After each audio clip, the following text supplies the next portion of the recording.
Please take your seats. Programming will start momentarily. Thank you.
Good morning. Is everybody ready? Yeah? Hey, what's going on up there? Hi, SBA. Thank you guys for taking a seat. It's so amazing to see so many of your beautiful faces. Please, it would be my honor if you guys would welcome the 33rd Secretary of Agriculture, Brooke Leslie Rollins.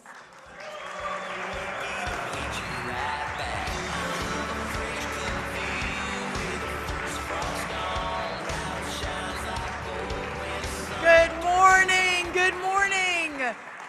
Well, who is excited to celebrate National Ag Day?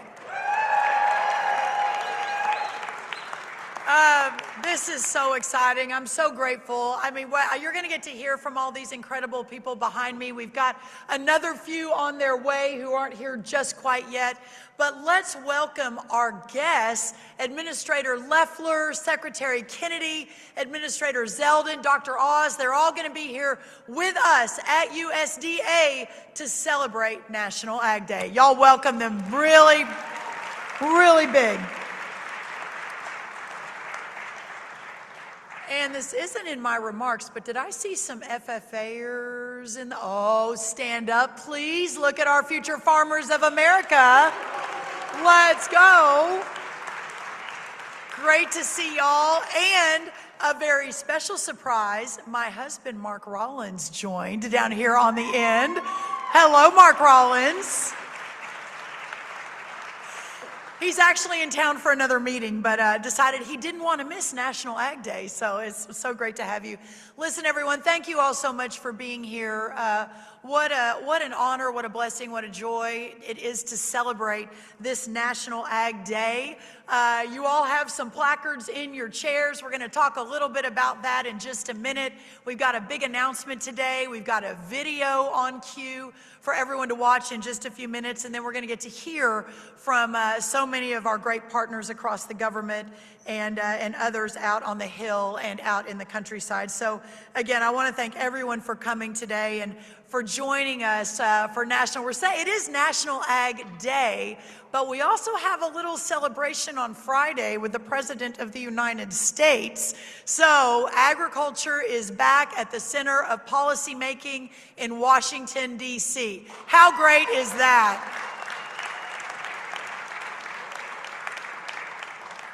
Day in and day out, our farmers feed and fuel and clothe our nation and truly the entire world. You all have seen the numbers. We're down now to Americans that actually till the soil and grow the cattle and work the fields and pick the apples. We're down to about 2% of our population, but that 2% feeds all of our country and the rest of the world. We are indeed the world's breadbasket, and we should be so proud of that.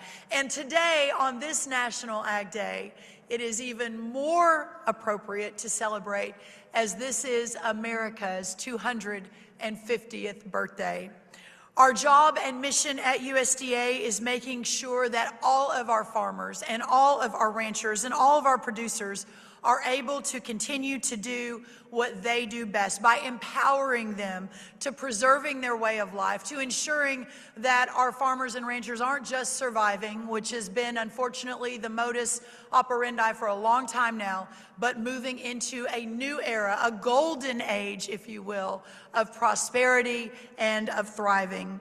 As we all know, under the last administration, the cost of doing business skyrocketed, the cost of inputs exploded, whether it was fuel at 33%, seeds at 19%, fertilizer up 48%, labor up 44%, interest expenses up 70% in those 4 years, while at a time not one new trade deal was struck. When we left in the first administration, we had an ag surplus of our goods being shipped around the world. When we came back, it was a $50 billion agricultural deficit. So we have been working really hard. And 1 year ago in a couple weeks, I stood on this stage on day one of my tenure as the U.S. Secretary of Agriculture, the greatest honor of my professional life. And we talked about the importance of finding those new deals, of opening those markets, of supporting all of our producers, of cutting the red tape, of making sure they could keep more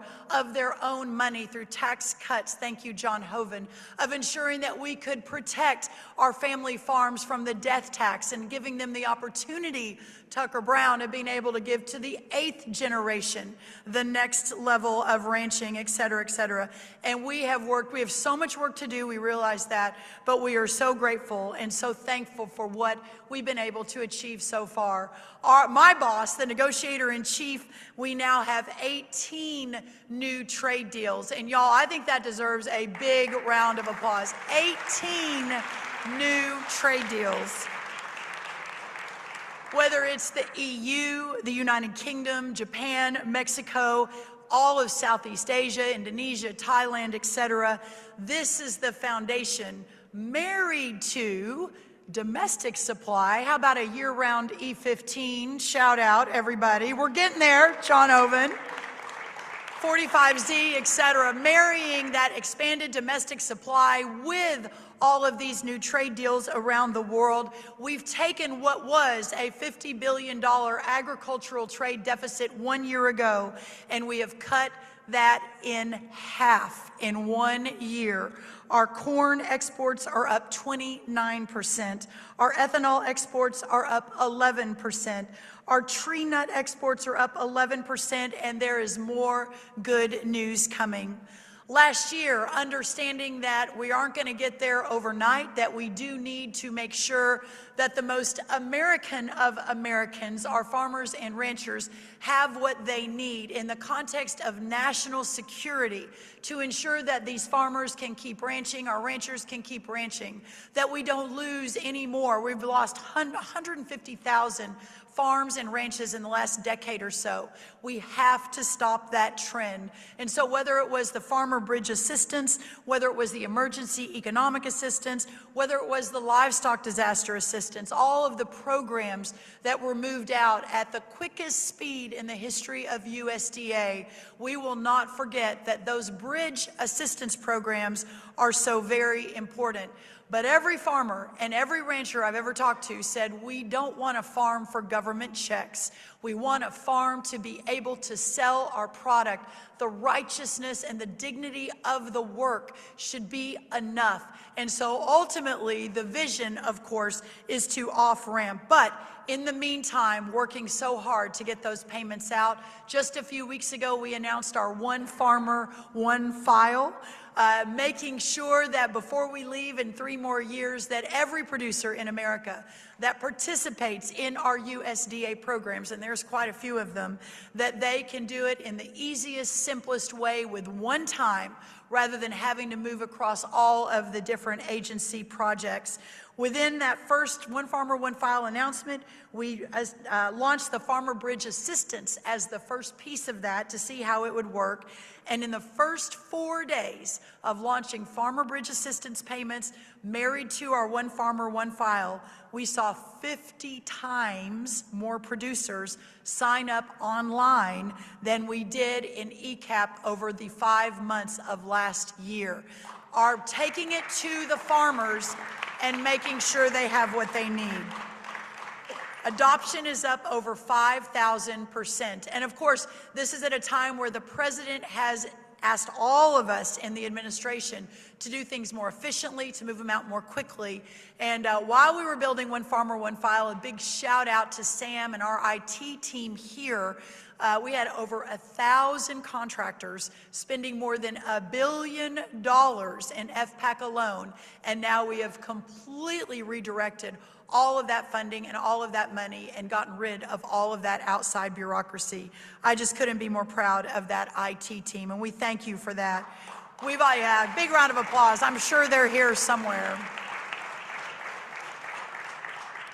We're lowering the cost of business for our farmers through a new adverse effect wage rate rule for H2A. We understand that labor and the labor needs of our agriculture community continue to be paramount, especially in certain areas of agriculture. We will continue to work alongside you to get what you need.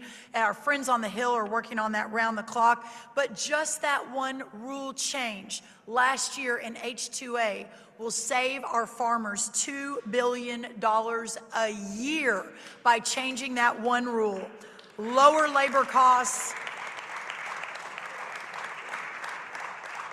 For my Texas farmers, I'll never forget, I went down and visited the Schuster farm, the Rio Grande Fresh Farm in South Texas, and we stood at the border.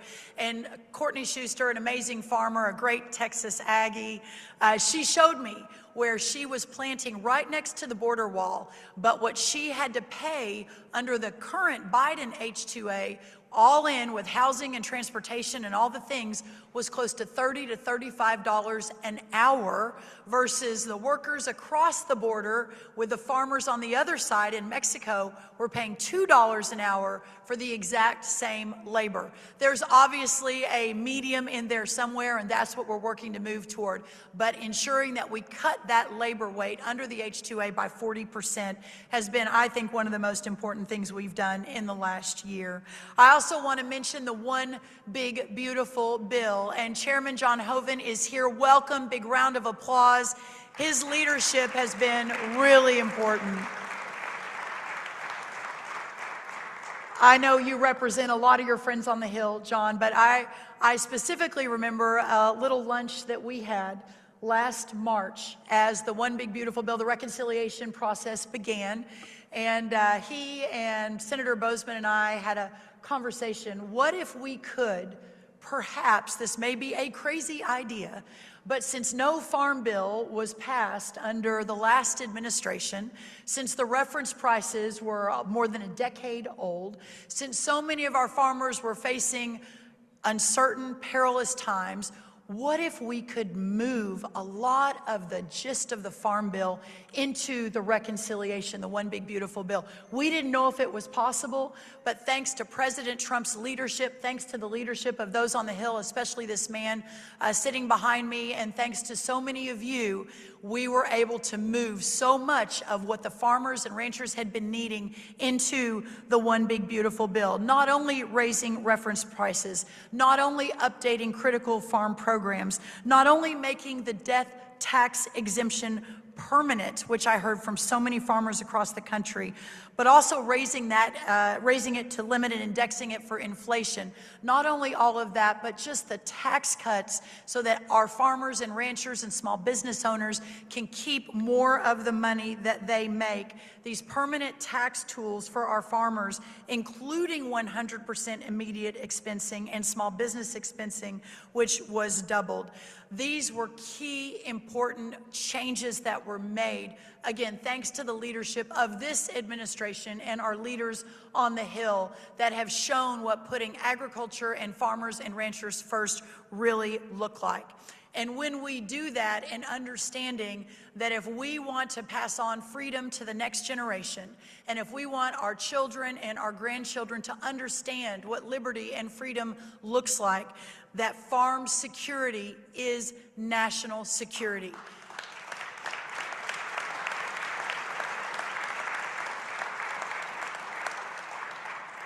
If we're not able to preserve this way of life, if we're not able to ensure that we are feeding ourselves, if we're not able to stop any reliance on foreign-owned companies and Chinese-owned farmland, and the list goes on, then America that we know it here at our 250th birthday will no longer exist in the way that our founders envisioned and what everyone in this room is working toward and fighting for to preserve the great American experiment.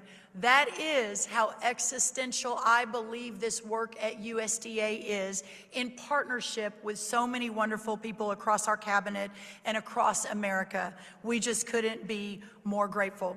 So that takes me to the announcement today, again, putting America first, putting American ranchers and farmers first. From protecting private property rights and ending lawfare against our farmers, to our commitment to making America healthy again, Bobby Kennedy.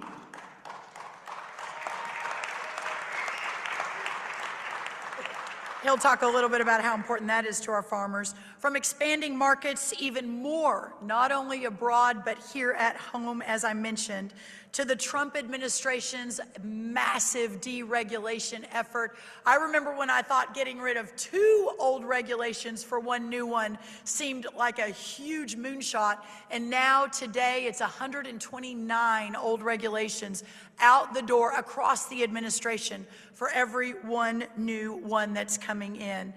All of our work is beginning to pay off. We're making real progress. We have a lot more to do, but we are making real progress, but we aren't letting up. And that's what makes today's announcement, our product of the USA, so exciting. Cue the video.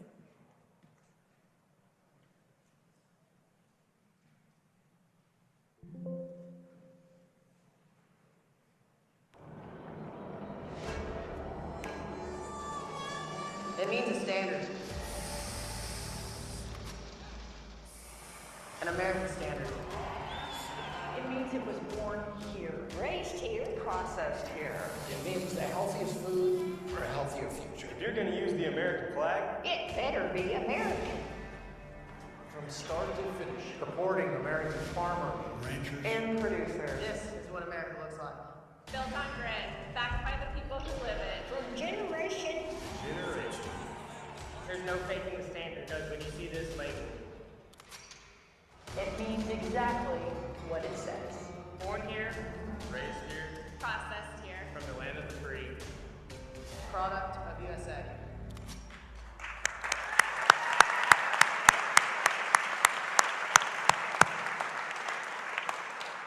To that end, our Product of the USA rule that governs the labeling of our meat, poultry, and egg producers is in effect. But what does it mean? And now we launch into the massive outreach phase. It means for meat and poultry products to boast that they are, in fact, a product of the USA.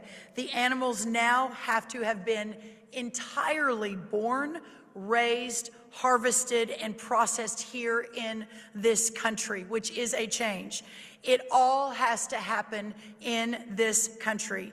Not some of it, not part of it here, and then it goes somewhere else, and then it comes back, but every bit of it. And that's what the label that you see is all about. No shortcuts, no exceptions, and no confusion.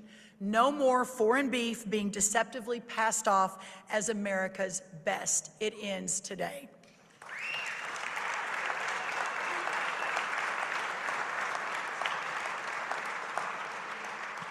This new label is about enhancing competitiveness for our producers, our great American producers, by leveling the playing field and increasing transparency through truthful labeling. Because what our ranchers raise in this country is the very best in the entire world. It is why, as we're opening up these markets in the UK and Australia and others, more countries want our beef. But also on the flip side, it's about doing right by our consumers in this country, by clearing up all confusion about what made in the USA actually means. Consumers deserve clear, truthful labels.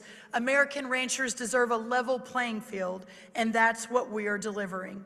But in order to deliver, people need to know about this, which is why we are thrilled today to announce a new public awareness campaign that is sure to go viral, and we have a lot of people in the room who are going to help us do that, entirely focused on supporting American meat, poultry, and egg products that truly are a product of the USA.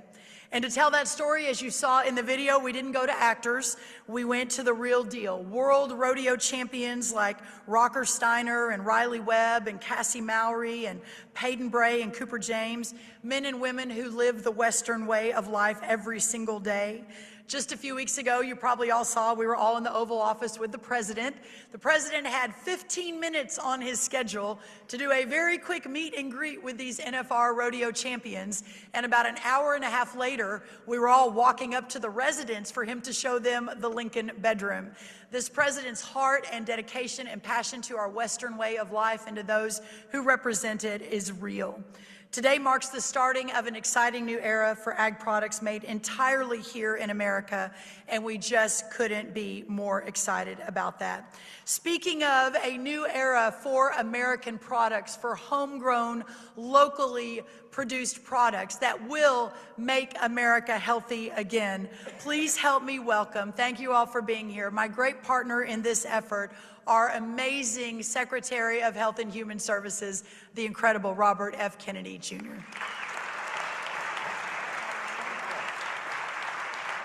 Thank you, Brooke Rollins.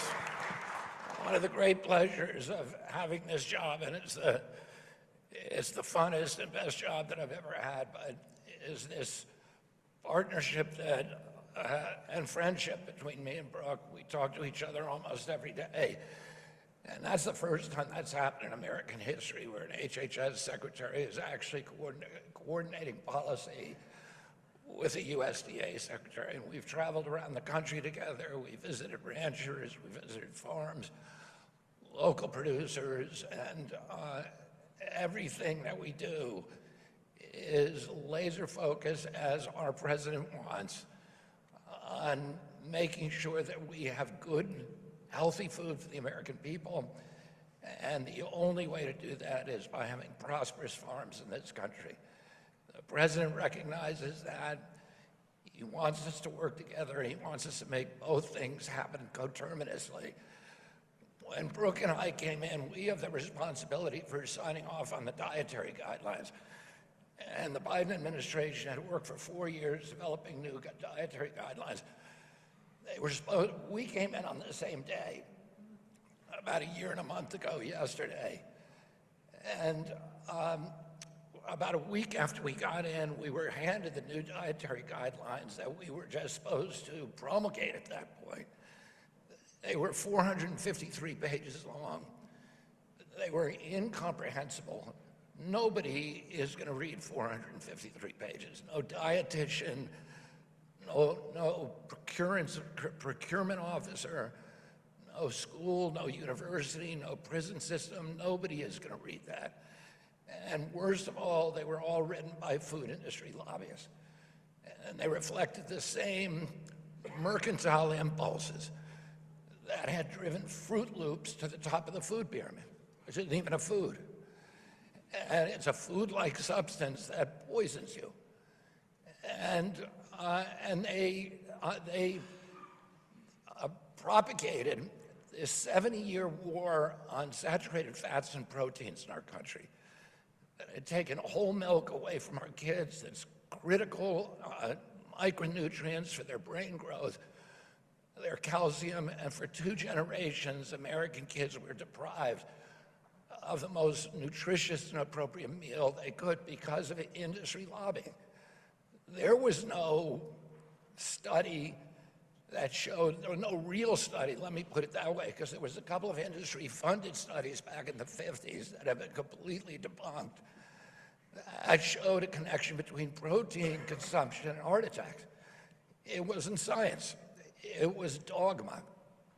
And yet for 70 years, it was embedded in the national consciousness that if you ate meat, that it was bad for you. If you drank whole milk, that it was bad for you. And we switched Americans from a very healthy meal to what we have today, where 70% of the calories that our kids eat are highly refined carbohydrates or ultra-processed food. And predictably, as a result of that, we have the sickest generation in the history of mankind. We have the sickest people. We have the highest chronic disease burden in the world. We spend 2 to 3 times what other nations do on our health care. We have the best health care system, the best health care of any country. And yet we have the sickest population. And we have the worst outcomes of 79th in outcomes in our country. And yet we spend more than any other country in the world. When my uncle was president, we spent 0 on chronic disease. Today we spend 4.3 trillion, and almost all of it is food-induced. And these new dietary guidelines end the war against protein, end the war against saturated fats, and they get Americans good food again. And Brooke spends $405 million a day at this agency subsidizing food for the American people in Head Start, in WICS, in the SNAP program, in Indian Health Services, and many, many others.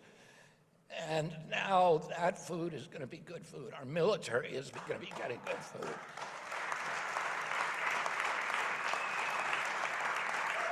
And one of the reasons this is critical for the American farmer is because profits from agriculture are going to processed food companies. And that's a concentration of wealth and power that is taking both wealth and power and prosperity away from the American farmer. And we are ending that now, and we're giving those profits back to local producers, to cattlemen, ranchers, to agricultural farmers all over the country. I want to thank Brooke for her leadership, and I also want to thank Lee Zeldin, who worked tirelessly with us to make sure that the dietary guidelines also reflected the priorities of the environment and his agency, and to make sure that we could get a whole of government endorsement of the new guidelines. I want to introduce my friend, my colleague, Lee Zeldin.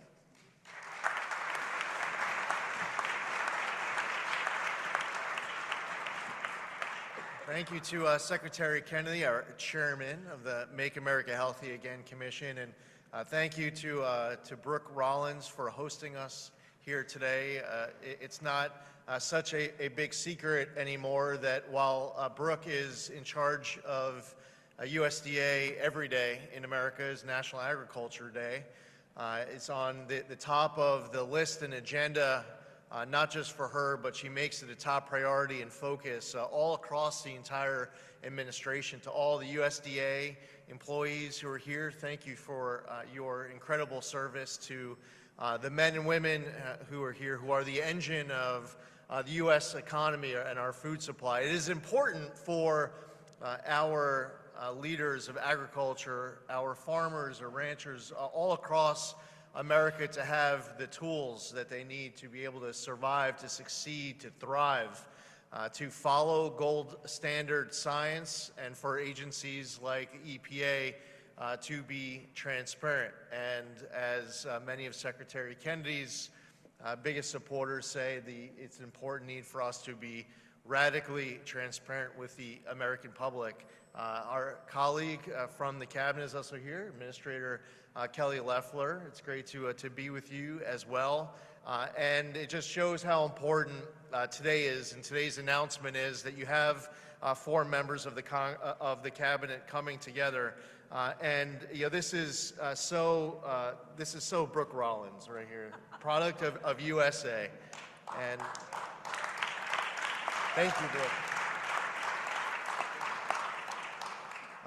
Now, to make her insanely jealous, though, as I leave here, I'm heading to Texas. So that's where her heart is. No offense to anyone who's based here in D.C., but it is a privilege to be here. EPA is focused on a number of very important topics that are key for agriculture all across America. We are in the process of finalizing right now a new definition of waters of the United States. It's important for our farmers, our ranchers, our landowners to have a definition that is simple, that no longer requires you to hire an attorney or a consultant to tell you whether or not water on your property is a water of the United States. It is important to appropriately limit the power of the federal government so that there is no longer over-regulation, understanding that our state and local leaders know their land, air, and water better than federal bureaucrats. We want to get it right. After I was sworn in, I traveled to all 50 states, a lot of time spent with farmers and a lot of stories about tractors that were breaking down in the middle of harvest because of their diesel exhaust fluid systems. So we are working on a number of fixes to be as responsive as possible to it. Last August, with Administrator Loeffler and Secretary Rollins, EPA announced new guidance that significantly reversed the deratements for these systems. We need to go further. We are going further. We sent out a request to 14 engine manufacturers to get data that we can rely on to make a decision that permits us to go further on this issue. New guidance, new rulemaking, including, by the way, new guidance that was put out with regards to right to repair. Too often our farmers have been forced to go to certain authorized dealers to repair their farm equipment. Our farmers should have the ability to repair their farm equipment themselves if they please, and there was too much red tape that was preventing them from being able to do that. Our upcoming proposal for a new rulemaking, though, going even further, we are looking at getting rid of deratements altogether on equipment, eliminating the deratements completely that are caused by the diesel exhaust fluid system. Again, trying to be as responsive as we possibly can to the concerns of agriculture. Before the end of this month, we will be releasing the new renewable volume obligation numbers. This has also been a partnership with through the interagency process to be able to get it right. When we came into this position 14 months ago, we inherited a lot of backlogs. Pesticide review, by the way, the backlog was 14,500. New chemicals, 400.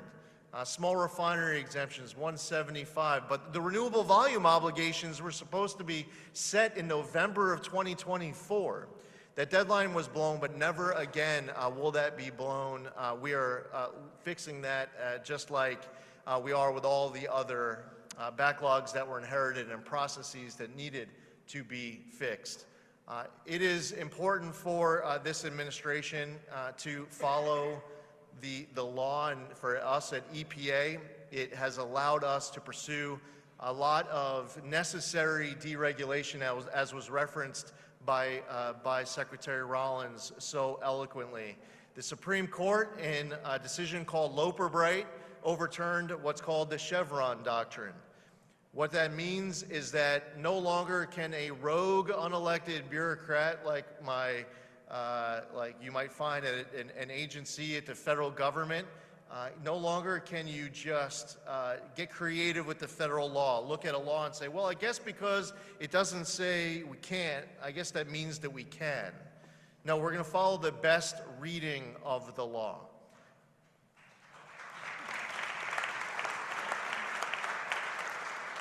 And following the best reading of the law is why we just announced with President Trump in the Roosevelt Room of the White House the largest act of deregulation in the history of the United States.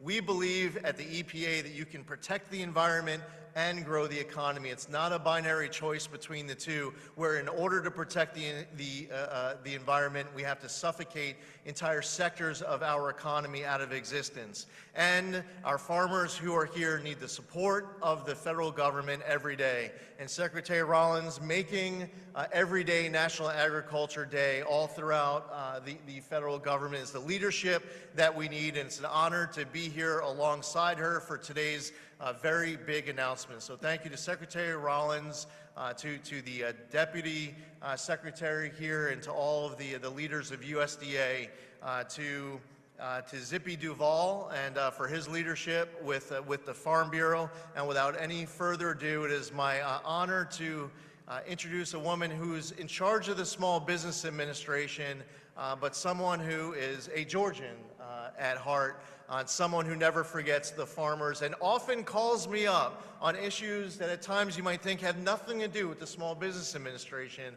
but she's contacting the EPA to fight for issues important for our farmers. Administrator Kelly Loeffler.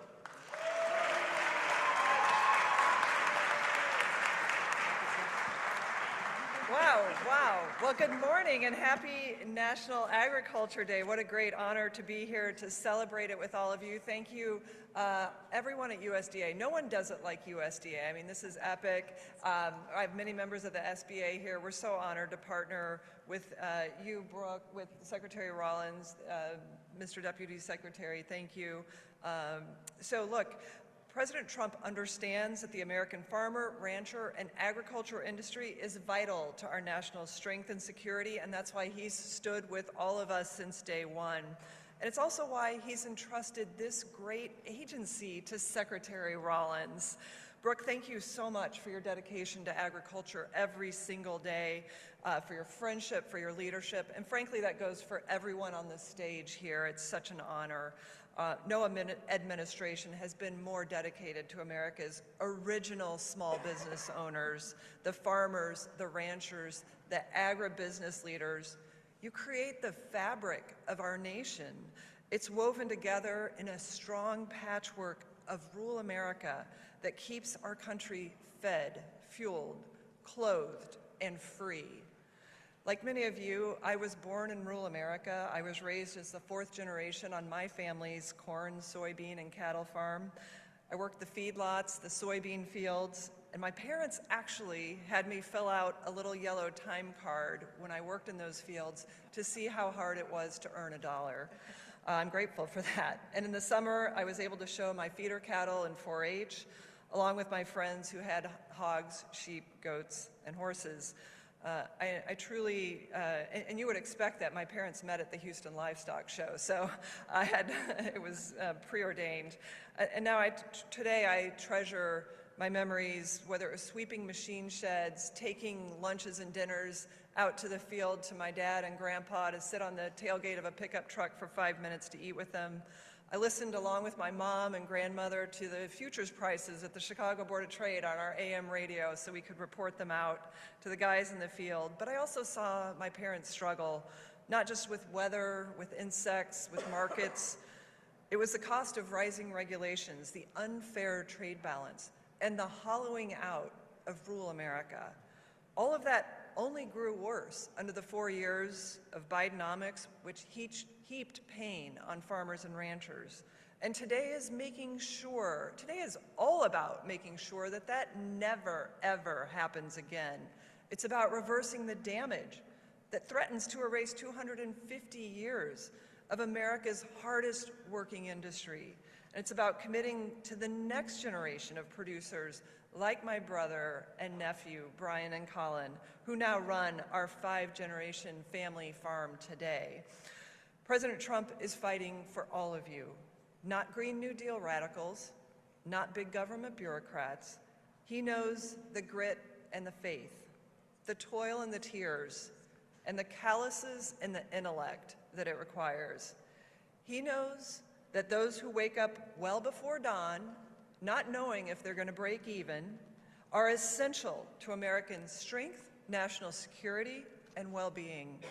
Now, 97% of all farmers in this nation are family farms, small businesses, which is why since the start of this administration, the SBA has worked overtime to deliver for rural communities and small businesses across the food supply chain. And last year, we delivered $7 billion in small business loans across rural America.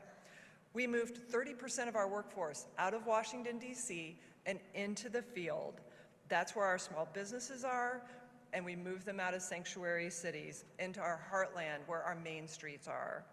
I'm thrilled in year one that we cut over $100 billion in crushing red tape, and that has been a great honor to work with Secretary Rollins, Secretary Zeldin, to ensure that we push back on onerous DEF requirements. And I know firsthand, if you want to hear a farmer cuss, talk about DEF. I mean, I hear it every day when I talk to my dad and my brother. To talk about WOTUS, the important work of repealing the endangerment finding, and finally, through President Trump's working family tax cuts and the fair trade agenda, that's 100% expensing. That's 20% pass-through deductions. That's cutting the death tax. That's certainty for the first time. It's the certainty that big business always had, that small farmers and ranchers who put it all on the line every day did not have until President Trump. He funded $50 billion in rural health care and so much more. So we're putting power back into free enterprise. We're unleashing the new golden age of American agriculture, and together we're restoring rural communities, which are the soul of our nation. In fact, I think it is very fitting that as we celebrate 250 years and the values that certainly made ours the greatest nation on earth, that we also elevate agriculture. It's no mistake that the Bible, from Genesis to the Gospels, relies upon farming to illustrate some of life's most important principles: faith, patience, hard work, preparation, and gratitude. With God's providence, farmers built this nation, and you will continue to lead its strength, health, security for the next era of American exceptionalism. On behalf of every future generation, thank you for your dedication to sustaining the strength of American agriculture and for representing the very best of America. May God bless you. May God bless America. Thank you so much.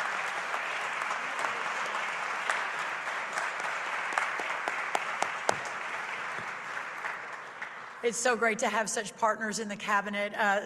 Administrator Loeffler and I are in a Bible study together every week, and it always seems to go back to the farmer while we're in Scripture. We take it back. So thank you, Kelly, for everything. You're great.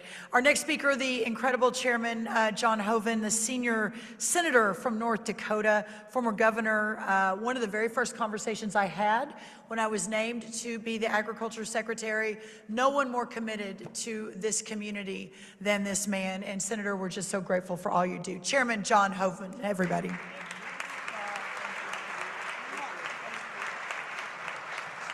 Well, who agrees with me that Brooke Rollins is a dynamo for agriculture? Anyone agree with that? I mean, wow. Thank you, Secretary, and thanks for inviting me to be part of this great National Ag Day celebration. And what do you think of this? Pretty cool, right? Pretty cool, yeah?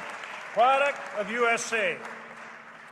Fantastic. I got to say, I think I started working on cool. You know, the kind of labeling that our ranchers have wanted for years. And I know you're going to put muscle behind this, Secretary, and it's going to make an incredible difference. You know, when I'm in a city somewhere, I always like to start out by saying that our farmers and ranchers produce the highest quality, lowest cost food supply in the world that benefits every single American every single day. And I like to say that when I start, and I like to say that at the end, and everybody probably tunes out during the middle, but hopefully they catch that part, because it's true. And so getting farm policy right is so incredibly important. And this product of USA is going to be helpful to our ranchers. And you know, right now our ranchers are doing better, but they've come out of a long cycle where they were really suffering. And they're out there and they're working dawn to dark and raising the absolute best beef anywhere in the world, bar none. And for a long time, boy, it's been really tough for them. And so finally now we're in a better cycle, and boy, nobody deserves it more. And they're working now to grow those herds, so not only will Americans continue to have the very best beef, but also to have it at a fair price. And this labeling is so important because people want to know. They want to know that those animals truly were born, raised. In the old days, Brooke, Secretary, we said slaughtered. I guess now it's processed. But either way, they want to know those animals started and ended right here in the United States, because we truly do have the best beef in the world. And so this is a great thing for our ranchers, and we appreciate it so much. I want to take just a minute, too, on this National Ag Day to mention our farmers.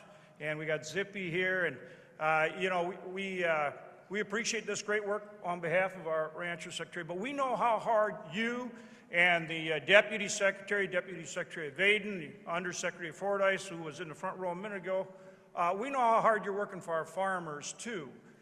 And we saw that you mentioned the One Big Beautiful Bill, and in the One Big Beautiful Bill, we really did put the heart and soul of the Farm Bill in that bill, and you're 100% right, thanks to your leadership, the leadership of President Trump, and our work on the Hill. We got it in there. The two key elements that our farmers rely on every single day, and as Secretary Loeffler said, think about it. About 16 million people involved directly or indirectly in agriculture, and these are family farms and businesses, right? Now, it's sophisticated, precision ags, you know, I mean, there's a lot to it, but it's still a system of family-based farms and ranchers, and we take that for granted at our peril. Look at the concentration you have in almost every other industry, and I think Americans want that family-based system out there raising their food across this country, out there making rural America go. I think Americans want that, and they value that, and we can't take it for granted.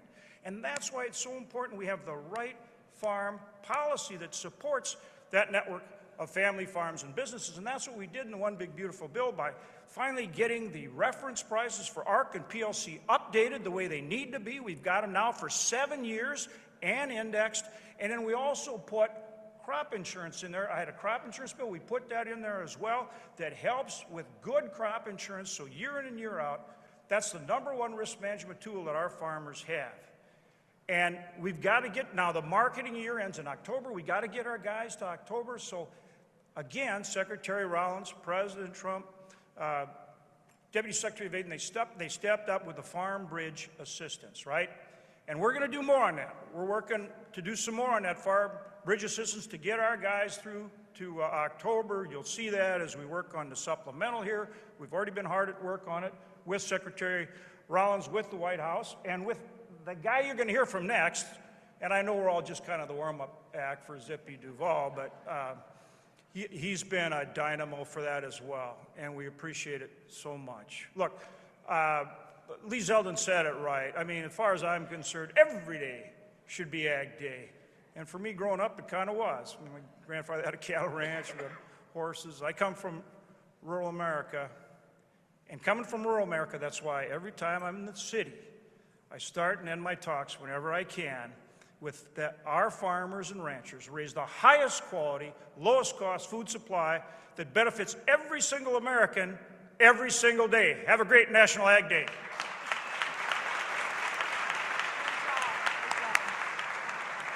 All right, last but certainly not least, I must admit, Zippy, this is your party. This is what the American Farm Bureau Federation puts this National Ag Day on every year on Ag Day here at USDA, no matter who's in the White House, no matter who's the Secretary of Agriculture. But we wanted to make it bigger, as big as ever, just to signify and symbolize our commitment to agriculture, to our farmers and ranchers, and to all of the great partners out there. And Zippy, you are of the first team on that. Thank you so much. Please help me welcome Zippy Duval.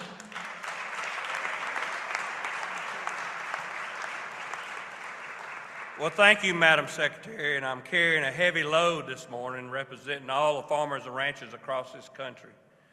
But from the bottom of my heart and their hearts, happy National Ag Day. You know, I've been here 10 years. This is my 11th year serving as president of this great organization. And I've never had an administration that has honored this day like it really deserves. Thank you, Madam Secretary. Thank you.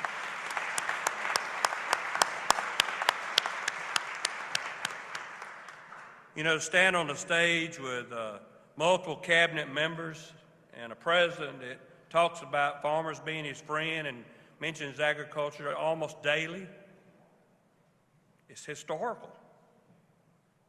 I don't know this ever happened before in the history of this country. And it's not a better time to be focused on agriculture. And, you know, from the farmers across the country, I'm going to start out my comments by saying thank you. We know that this administration and these men and women behind me are working their hearts out, trying to build a brighter future for agriculture. Secretary Kennedy, you've given us a seat at the table, the MAHA discussion, and we've built partnerships so that we can not only make America healthy again, we can make American agriculture healthier for the future.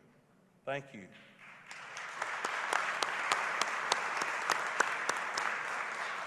Administrator Zeldin ditched the rule. Where'd he go? He's not even here. He went to catch a plane. But we've been talking about ditching that rule for years. And he is ditching that rule. And I remember when I first came here, one of his predecessors says, what does the U.S. rule look like? I said, one that I can put on a dashboard of my pickup truck and ride across my field and read and say, yeah, that's not waters of the U.S. I can plant a tree there, I can plow it, or I can put a fence there. He is doing that, and we thank him for that. His work on RFS is very much appreciated. And then, of course, Senator Hoeven, the work that you're doing now, today, to try to create that next bridge payment. And the Secretary is right. I and all the other farmers in this country don't want to farm for a government check. We want to farm for the markets. But to do that, you've got to level a playing field and give us that market to do that. And I'm going to talk a little bit about the other things that we need to do. But in the absence of that, we have to have those bridge payments. And we thank you, Senator Hoeven, for your hard work there. And the One Big Beautiful Bill, Mr. President, we thank you for updating those Title I programs that are the cornerstone of our risk management tools in rural America and agriculture. It is so vitally important. It's because of these men and women and their efforts makes me optimistic about the future, because surely it doesn't look that way in agriculture today. We have to keep telling our farmers it's going to be better, because we have people fighting for us and working on policies to move us forward. You know, today's one of my favorite days because we get to reflect on this wonderful food system that we have, that they've talked about, the most affordable, the safest, most available. You can go to Walmart or any other store and buy several different kinds of green beans 24 hours a day, 7 days a week. Where else in the world can you do that? Only in America can we do that. And then we reflect and focus on the men and women that get up every day, to grow the food, not for just their families, but your families. Grow that food for your families. Grow that fuel that runs that engine, that economic engine in rural America, and provides a national security so that because we can feed ourselves. And not many countries in this world can say that. But right now, there's a heavy cloud hanging over rural America. We're in a generational storm that's brewing, and it's been brewing for a long time. There's a terrible imbalance.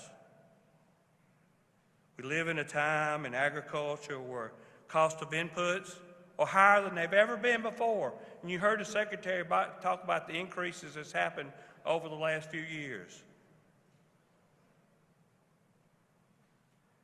But we're also seeing commodity prices fall. Those things that we buy are going up, fertilizer, equipment, everything that we have to purchase to make sure that we produce that product for your family to consume is going up. But the things that we're selling you, those prices are going down continuously. I say generational storm because some of those prices are at 1975 levels. What if your paycheck reflected your paycheck of 1975? That's what farmers are facing today. Falling income, and there's so many of our family farms that just can't keep going. This is the 5th consecutive year that farmers are going to see declining income, and it is very, very difficult. We must change. We must make changes now to bring certainty to farm country. If we wanted to have another generation of farmers, we got to act now. Never before have we ever needed leadership like we need it now, and we thank y'all for your leadership. Now, we appreciate the bridge payment, the tax relief, the regulatory reform, because that is moving in the right direction to get us through this storm. But we're at that crossroad where leadership's going to have to step up and provide some short-term solutions and continue to finalize a modernized farm bill. The President called for it last Friday, called for Congress to pass that modernized farm bill that we so desperately need to continue the work that they started in the One Big Beautiful Bill. And we need to continue to work on that bridge payment.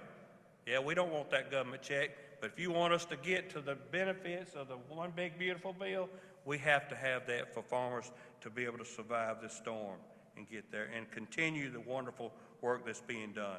Long term, we have to find a solution to our labor problems in America.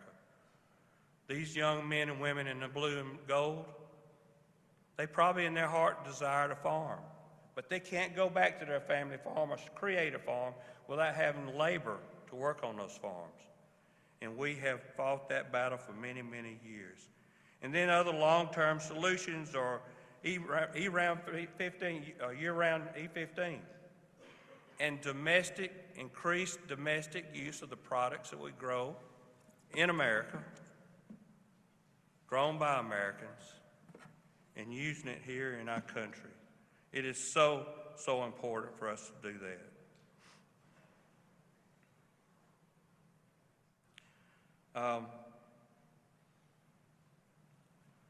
I don't mean to be Debbie Downer here, but we got a lot of important people in this room. And if I'm going to be the only farmer to speak, and yes, I am a farmer, 400 cows back home, 8 broiler houses, 3 employees, and a son that's a veterinarian having to work on the road just to survive and keep the farm going. So I understand the trials that people are going through each and every day. But today I stand here as president of American Farmer, the largest general farm organization in the world, representing all commodities that are produced and farmers and ranchers that produce it. They're the most resilient, hard-working, God-fearing men and women that get up every day to grow the food for your families, to fuel your communities, and to keep our nation secure. Because we, as America, can still feed our families from the resources here at home. I want to say congratulations to all of you on this wonderful celebration of National Ag Day. It truly is an industry that deserves the recognition that it's getting today. And we're going to continue, as your farmers and ranchers, to strive forward to continue to be able to feed your families, create policies along with these great men and women so that we can move agriculture in a direction that brings these blue and gold church coats back to our farms to create the next generation of farmers. And today is the day we got to start doing that. Thank you, and God bless you.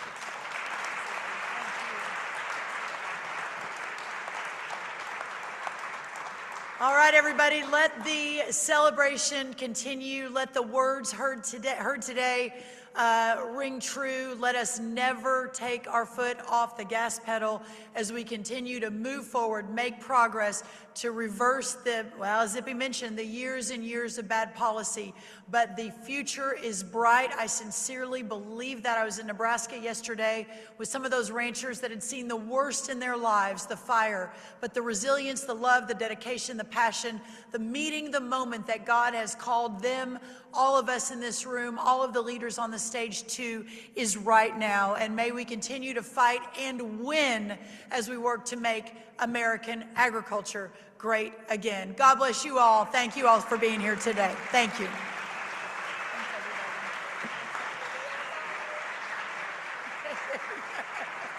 Thank you. Wait a minute.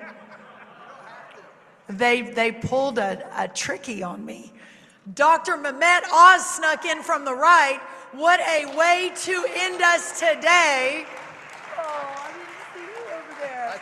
That was a good ending, I thought. That was a great ending, but we're going to let no one better than the cultural icon Mehmet Oz, who's doing so much for rural America, whose heart is with agriculture every day, who himself has cattle in Pennsylvania. Please help me welcome to close us out, Mehmet Oz. Thank you, Dr. Oz.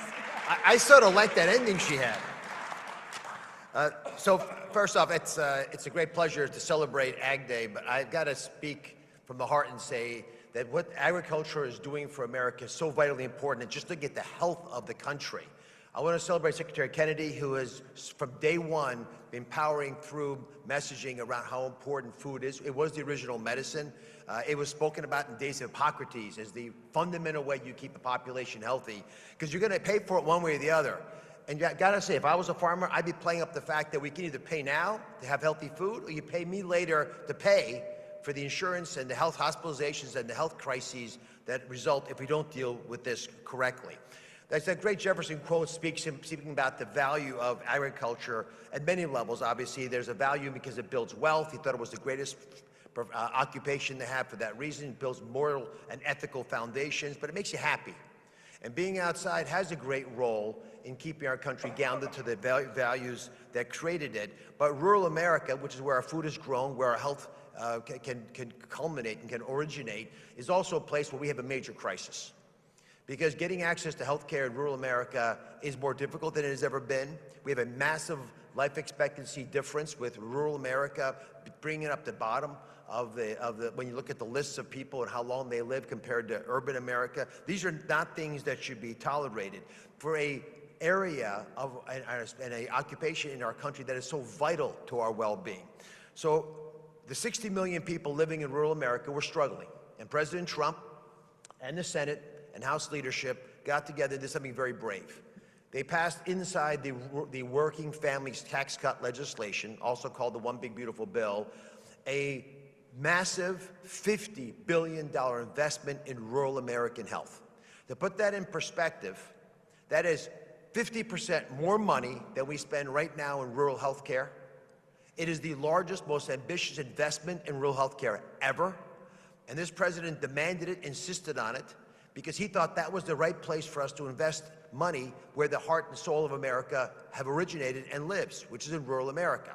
So this program, which we were charged with putting outside, getting the money outside of Washington by the end of last year, on time, on budget, under Secretary Kennedy's leadership, we did just that. The money is in your state capitals, and I'm here in part to plead with you to make sure that your governors, who know this money's only theirs if they spend it on rural America, get the money out the door, into your pockets, into your communities, so that we can make sure that our hospitals are right-sized, that we have appropriate workforce delivery in rural America, that we don't have moms who are working 2 jobs driving across the state to provide treatment for a strep throat that could be easily diagnosed more locally, that we make sure that we build collaborations between larger healthcare institutions and the smaller ones that are often present in rural America, ones that are at risk of going under if we don't appropriately support them. All that is part of the Rural Health Transformation Fund. Now, a lot of this uses high technology, novel ways. For example, we can use AI and robotics solutions to help moms who are pregnant in Lower Alabama. That was a bid that came from Alabama. Every state put their best thoughts forward. Every governor got their best teams up there to bid for this money. Every state in America has roughly $200 million this year and every year for 5 more years. But it's only going to be used correctly if you all go out there and make sure the money is spent on things that you think are important to your well-being. Because if you're not healthy, you cannot make America healthy with making the prudes and of course, the remarkable ability of being able to say you're a product of the USA, and this whole movement's only going to be present if the American people are healthy enough to prosper in it.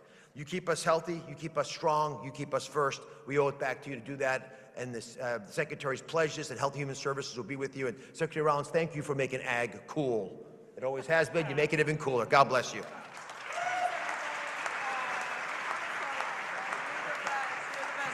All right, for real this time. Thank you, everyone. Happy National Ag Day. We'll just keep battling forward. Thank y'all very much.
Where would you like this?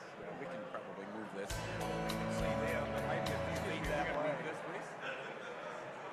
Oh, you're going to move it? Yeah. So I'm just waiting for the space to be put out. Farmers get a standing ovation every morning. Maybe just a fist bump for every meal. From the everyday PB&J, the high-end gourmet.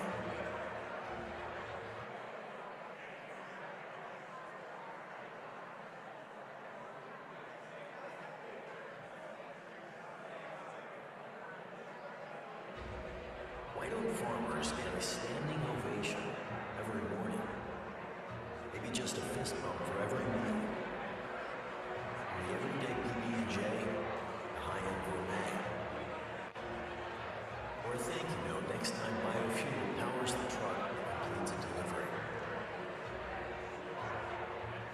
Because without farmers get up early, stay up late, work till the job is done attitude, moments like these only live in our imagination. National Ag Day is the light that shines on these unseen heroes. For more than 50 years, we're the leading voice in the chorus of praises, thanking them for feeding, fueling, and clothing the nation and beyond. Go ahead. These These your papers? tenacity, Yeah, those are mine. Yep. Can I add them too? Yeah. Okay. no matter the cost. This is, yeah, I'll take the whole thing. Rain, drought, and their foresight for seasons ahead and decades beyond. Here's to the fence mending, livestock feeding, rock tending stewards of our environment's future. Thank you. I'll make my introduction kind of short.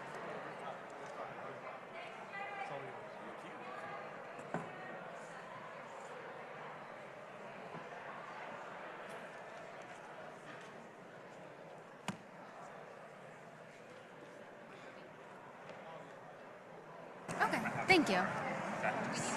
No, it's already on. You can turn it on. Turn it on.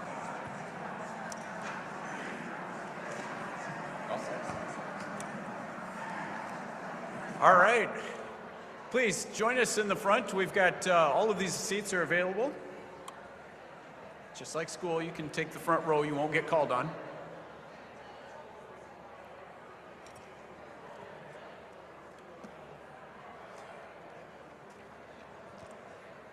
So again, thank you to Secretary Rollins and everybody at the USDA for a great warm-up opening act for what is yet to come on celebrating National Ag Day. My name is Marty Walski. I'm Vice President and Publisher of Successful Farming, and I serve as this year's chair of National Ag Day, which is put on by the Agriculture Council of America every year.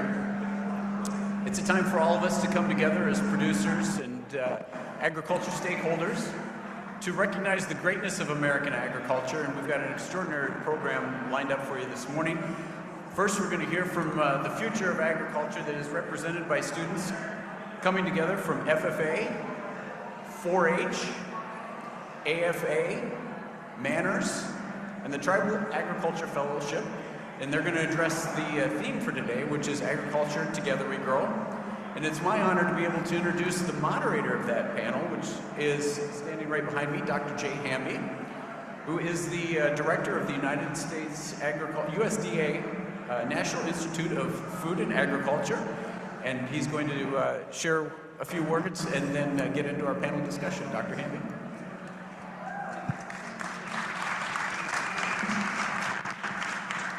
Good morning, everyone. Marty, thank you so much for teeing things up for us here this morning. I'm truly excited about moderating this panel. It's a personal privilege to do it.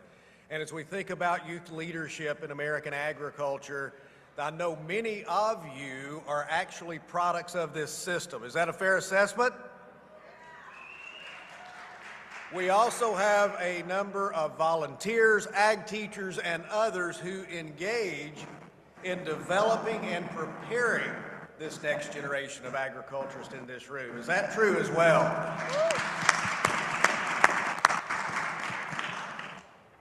I mentioned being a product of the system. I was an active 4-H member in my home state of Tennessee. Also was heavily engaged in the National FFA organization, serving as a state president and national FFA officer. And one of the things that really struck home with me is the strength of these organizations at USDA. As many of you know, Secretary Rollins, my friend, our leader, is a past state first vice president from Texas. And it's such a privilege to be working with her and her leadership, and I know firsthand in watching her every day that FFA was a key part in her success. And I know what else is in this panel this morning is a lot of success as we move forward in time and already have experienced a good measure of it. So we're going to jump into things, make sure we stay on track here this morning. Have 5 panelists. First off, from AFA, we have Chloe Eckert. Give her a hand, big round of applause. And we're going to give each just a moment to introduce themselves individually as well. But I'll introduce them all here collectively. Next, Chloe, is it Sitter Gruid? Nope. Sitter Green. Sitter Green, thank you so much for that clarification. Representing, obviously, FFA. Give her a round of applause. Carly Abbott, representing 4-H. Let's give Carly a round of applause. Manners, Ruth Fennell. And representing our Tribal Agriculture Fellowship, Sydney Ivey. Let's go in order here as we begin. If you would, Chloe, we'll begin with you here at AFA. Tell us a little bit about yourself and your journey that's brought you to the stage this morning. Well, thank you for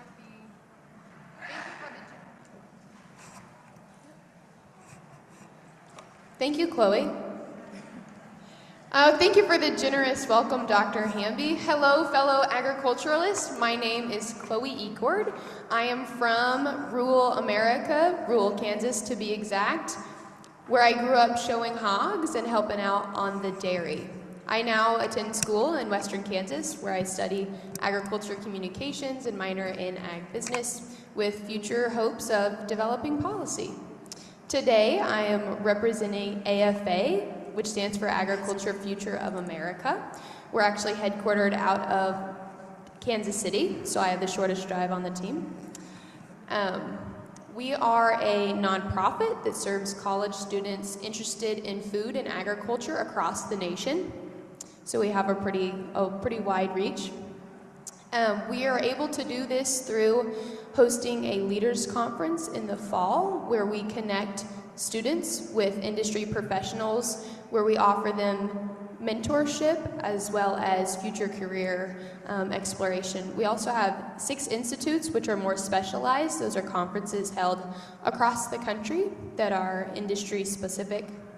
And finally, the journey just doesn't end with graduation. You can also be involved with AFA through their alumni and help give back and then stay connected through your future. My current role, I'm serving on the student advisory team. It's a year tenure, so we're a few months into that, and I have a few teammates here with me today. There's a group of 12 of us that serve as the on-site facilitation and hosting people. Our other Chloe. My name's Chloe Zittergreen, and I am the state president this year for the Iowa FFA Association, but I'm in part of representing the National FFA organization here today.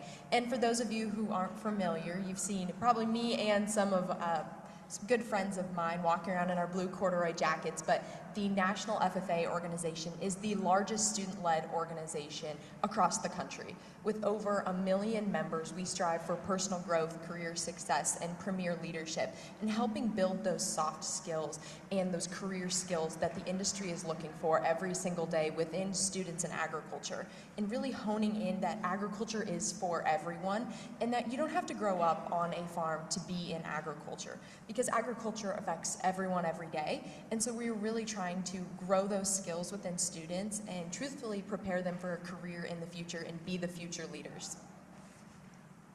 Thank you, Chloe. All right.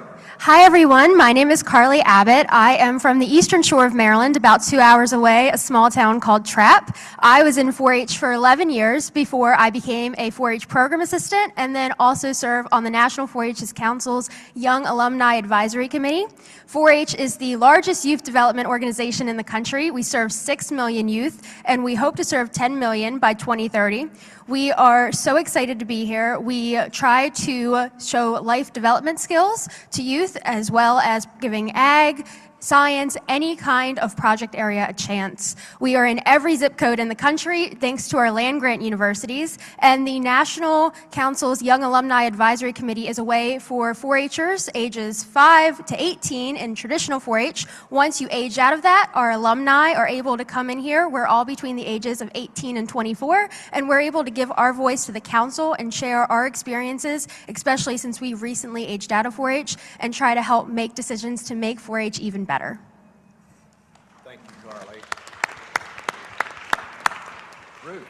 Well, hi everyone. I am Ruth Fennell. I am a second-year PhD student at Alabama A&M University, majoring in food science with a concentration in product development. I am originally from Miami, Florida, the sunny, sunshine state of Florida. And I'm here representing Manners, an organization that is dedicated to academic and professional advancement. We want to be considered the pipeline to the industry. And so through there, we provide opportunities on leadership development, workforce development, and also networking. We strive on being a member for life. So we start all the way from 6th grade, all the way up to retirement. And this organization is dear to my heart that I decided to serve as the National Graduate Student President. Thank you. Thank you, Ruth. And Sydney. Hi everyone, my name is Sydney Ivey. I am a student at NC State University studying Ag Business Management. I'm here today with the Tribal Agricultural Fellowship, which is a fellowship program that has 2 sectors. One is K through 12, and then our fellows who are collegiate, pursuing a degree in agriculture. Basically what our program does is it bridges the gap for Native American students and just brings them back to agriculture. Obviously our program decided that there was a need for that bridge, and we made it accessible for those students. We provide fundamental opportunities for them to grow professionally as well as pursue a degree and explore those agricultural opportunities. Thank you so much, Sydney. So for National Ag Day, the theme this year is Agriculture Together We Grow. With that in mind, I want to lever off of that theme for a few moments here with our first question. And how does that theme, Together We Grow, connect with your own personal journey in agriculture? And then also maybe identify some of the experiences that have shaped your understanding of the importance of community and collaboration within the agricultural sector. Maybe, Carly, let's start off with you and then we can bounce around from there. Sounds good. So I am somewhat a traditional background. I grew up surrounded by agriculture. However, I did not see myself directly involved in it. My great-grandfather had a farm in Maryland. It was broiler chickens, soybeans, corn, the usual. I grew up every week going there doing chores. It's kind of, I saw myself working in it. I did not see how it tied to me. 4-H gave me the opportunity to do that through their many project areas. I was able to learn more about agriculture and see how it related to everyone. And then from there on, I went to college. I was actually a computer science major, completely different, and I did not like it. So I switched to environmental science, and that's where I was able to kind of tie in agriculture and invasive species, which was my major. Throughout that, I kind of stayed connected with 4-H. I became a 4-H program assistant for my county, and then I actually found an internship or a promotional ambassador position with the Maryland-Delaware Watermelon Association. And that really connected me in a way that I was able to find out how agriculture really included everyone, stakeholders, consumers, just the whole 9 yards. And that gave me the opportunity to see how farmers work, go to farms and actually plant watermelons, go to DC for the International Fresh Produce Association's conference and talk to policymakers, and then also see key stakeholders and industry professionals and how they work, our bin makers and our logistics companies. And it was a different way to see how many pieces play a role in agriculture. And then that also led me to going back to my county and teaching our youth in 4-H that it's not just a farmer. While the farmer is a big piece of it, any kind of career that you want, there is a way to tie it to agriculture. And I think that no matter what, with the Together We Grow, there's so many pieces and so many people that need to be involved that we need to make sure we have as many voices as possible at the table to kind of get any voice and any different experience that we can and be able to find solutions to some of our problems. Thank you for that. Maybe Ruth, let's have your perspective as a PhD student on that one. Yes. So I did not traditionally have the agricultural background. I was in science and health, so I was pre-med undergrad, and I got into food science as a master's student. And so as a PhD student in food science, my research actually focuses on creating a functional food using turmeric and sweet potato to help women with polycystic ovarian syndrome, other known as PCOS. And so through that, I learned that agriculture is not just about production, it's about people. The farmer who gives me the ingredients, the researcher, the scientist who studies that, and then moving on to the communities. And we need the community and the consumer, because if they want to be able to have a better option. And so that kind of thrives. And I think Manners really does a great thing about collaboration, right? They teach me how to collaborate with others, share knowledge, development, and that is just what Together We Grow stands for. Thank you, thank you. Yes, absolutely. Chloe, what about your take on this question? Well, I think starting off in the community aspect, I believe it was Ruth yesterday. We were going around meeting everyone, doing introductions, and we were all laughing. She goes, "Yep, we're all laughing together. It means that we're family and we're community." And I think that just goes to show a lot for the agriculture industry of we are such a close-knit community of people working towards the same common goal and common objective. But when I think about how we can all grow, there is a leadership development event in FFA called the Creed. And so freshman members memorize the FFA Creed and they go and present it. Our agricultural educators or our ag teachers, anyone who's been in FFA can agree that they push us and they see the potential in us and how we can grow before we do. My freshman year, my ag teacher was like, "Hey, you're gonna be our Creed speaker this year." I backed out. I was way too scared. I refused to talk in front of people. And here I am sitting on a panel next to some amazing other individuals speaking about agriculture. And this just goes to show the lengths of how the National FFA organization is helping students grow in different areas of leadership, communication, public speaking, into workers that will then go into the agricultural field and be leaders. So the ag field is such a broad industry, but it's such a small, tight-knit community that kind of feels like family that is constantly growing and preparing people for the future. Thank you, Chloe. What a great testimony on that front, too. Sydney? Yeah, kind of going off of all of that, when I think of Together We Grow, I also did not come from an agriculture background. I actually found my passion for agriculture through the FFA program, just like I feel like many of us in this room have. Kind of started off and just fell in love and kind of dove in and felt the need to be a part. Maybe not farming necessarily, but being a part of agriculture and being in the industry. When it comes to Taft specifically, we've had so many opportunities to meet indigenous farmers and go to their farms and see the things that they're working on and going through. And it just shows that everyone's willing to pour into us, and everyone who knows that you're passionate about agriculture wants to push you to pursue that. And I think that's what I think of when I think of Together We Grow, is everyone coming together to work to this bigger goal and just to help each other succeed and to really show agriculture for what it truly is. Wonderful, wonderful. Chloe, finish us up, please. Dr. Hamby, in your question, you talked about collaboration and community, and I want to talk about my community. I grew up living and loving rural Kansas, and I also just moved to college in a rural town in western Kansas to pursue school.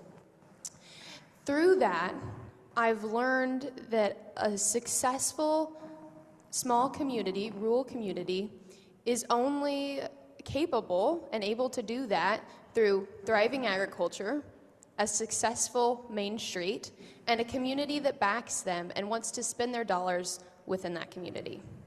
And as I shift my focus from a geographical community to the larger agriculture community, I reflect on an experience that I had with AFA. We were able to go into downtown Kansas City. My student advisory team, we presented to 7th graders about farm to table, the food system, specifically in my rotation that we did. And we were wondering, how are we going to do this? Well, the activity that we came up with, we had a bag of skinny popcorn and a popcorn kernel, and we said, okay, we want you to help walk us through the steps getting that kernel to the bag. And in that, we were able to show the students by asking them questions. You know, we talk about the growing phase, so let's grow, and then we're going to harvest it. And we'd, back up, let's ask you a question. What happens if there's bugs? Can the farmer phone a friend? And I was just able to reflect on the community aspect, and that growth is only possible to achieve by all of us working together in the agriculture community. Thank you very much. Let's give him a round of applause for that response. I want to make a pivot and maybe tie in just a bit, Chloe, into your answer. We talked about community.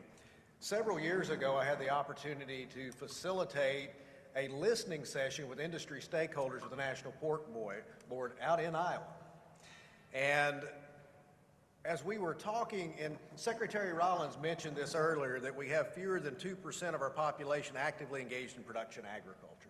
If we go back 100 years, it was much closer to 30 that had some tie directly to production ag. And I can recall when I was growing up, when I was a 4-H'er, when I was an FFA member, we spoke to most consumers being 2 or 3 generations removed from the family farm. Well, I'm not nearly as young as I used to be, so now I think the probably more accurate reflection is it's 4 or 5 generations removed. And during the course of that discussion, we talked about the importance of educating consumers about agriculture because, again, many are far removed from the production sector.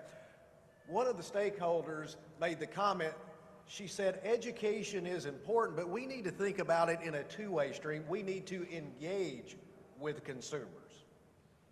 And it was a pivot point. The room got very quiet, and it was an aha moment, if you will. Because again, it's not just about us trying to instill agricultural literacy. It's also about understanding what consumers want from us as an industry too, right? And with that in mind, as we think about your generation, how can we best engage with consumers? As we think about, again, this theme, Together We Grow, how can we better engage as an agricultural industry with consumers? And I'll let this just kind of go free form if somebody wants to jump in. I think it's more of being relatable. I think finding what people can relate to. So making sure they understand that agriculture is everywhere around them, from the clothes they wear, from the food that they eat. You know, everybody loves food in here. That's how we connect with each other. That's how we talk, start conversations. And it's simple as just food, right? And I think also meeting them where they are, storytelling, using social media, education. I think Manners does a great job of having our junior Manners program where we're starting from 6th grade to allowing the students to actually understand, learn, educate them. So then we're building a pipeline. So that we're not just starting now that they're in college or now that they have already graduated, but they are actually learning from the ground and moving up. And so now they're talking with others. I had an opportunity, you were talking about in your community, but we in Huntsville, Alabama, we just did our Junior Manners Institute. And this is where we brought over 50 students in a room to talk about ag and do hands-on experiences with them, and just to see the joy and the happiness of just something as touching soil or using food science or having safety, all those different things, it really brought a joy, and I think that's where we start. We start in the schools, we start in those communities. I think 4-H does a great job of connecting with the community, and so meeting them where they are, starting with food.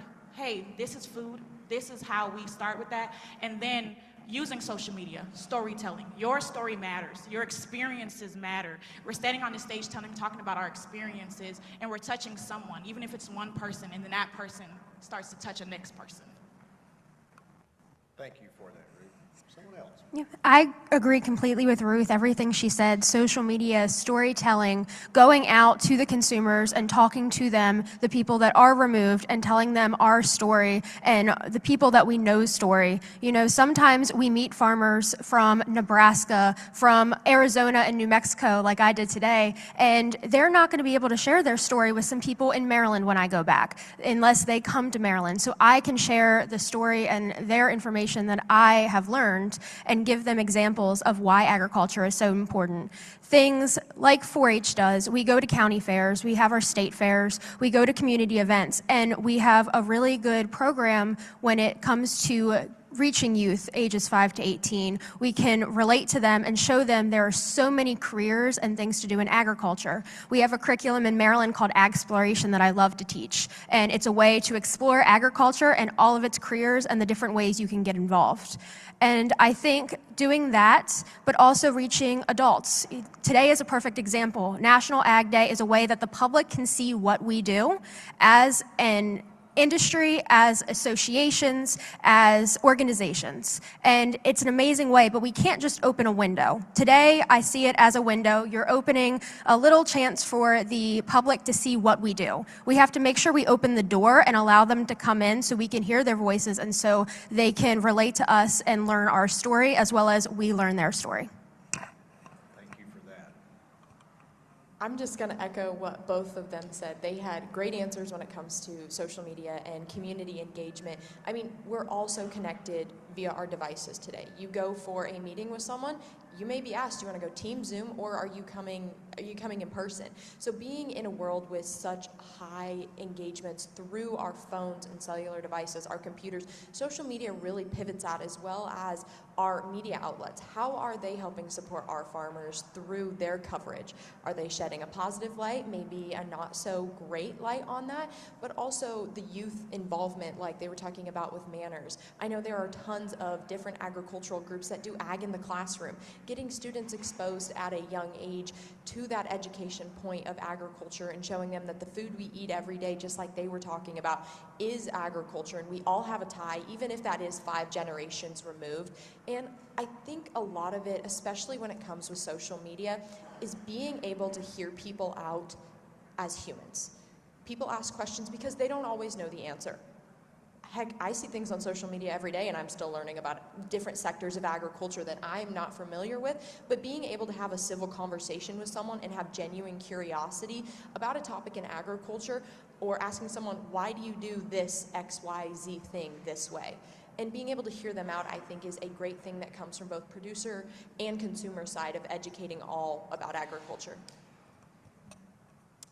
If I had to sum my answer up in 2 words, it would be your question to engagement. It would be mutual respect. And to expand a little bit further on that, as I walk up and down grocery aisles, I see consumers flipping their product over, reading the back of it. They're looking at the label, they're checking the nutrition and the ingredients. And this label right here is a promise to the American people. And labeling is messaging, and messaging is how we tell our story. And we need to put truth back into the minds and hearts of the American people, and that's a way to do it.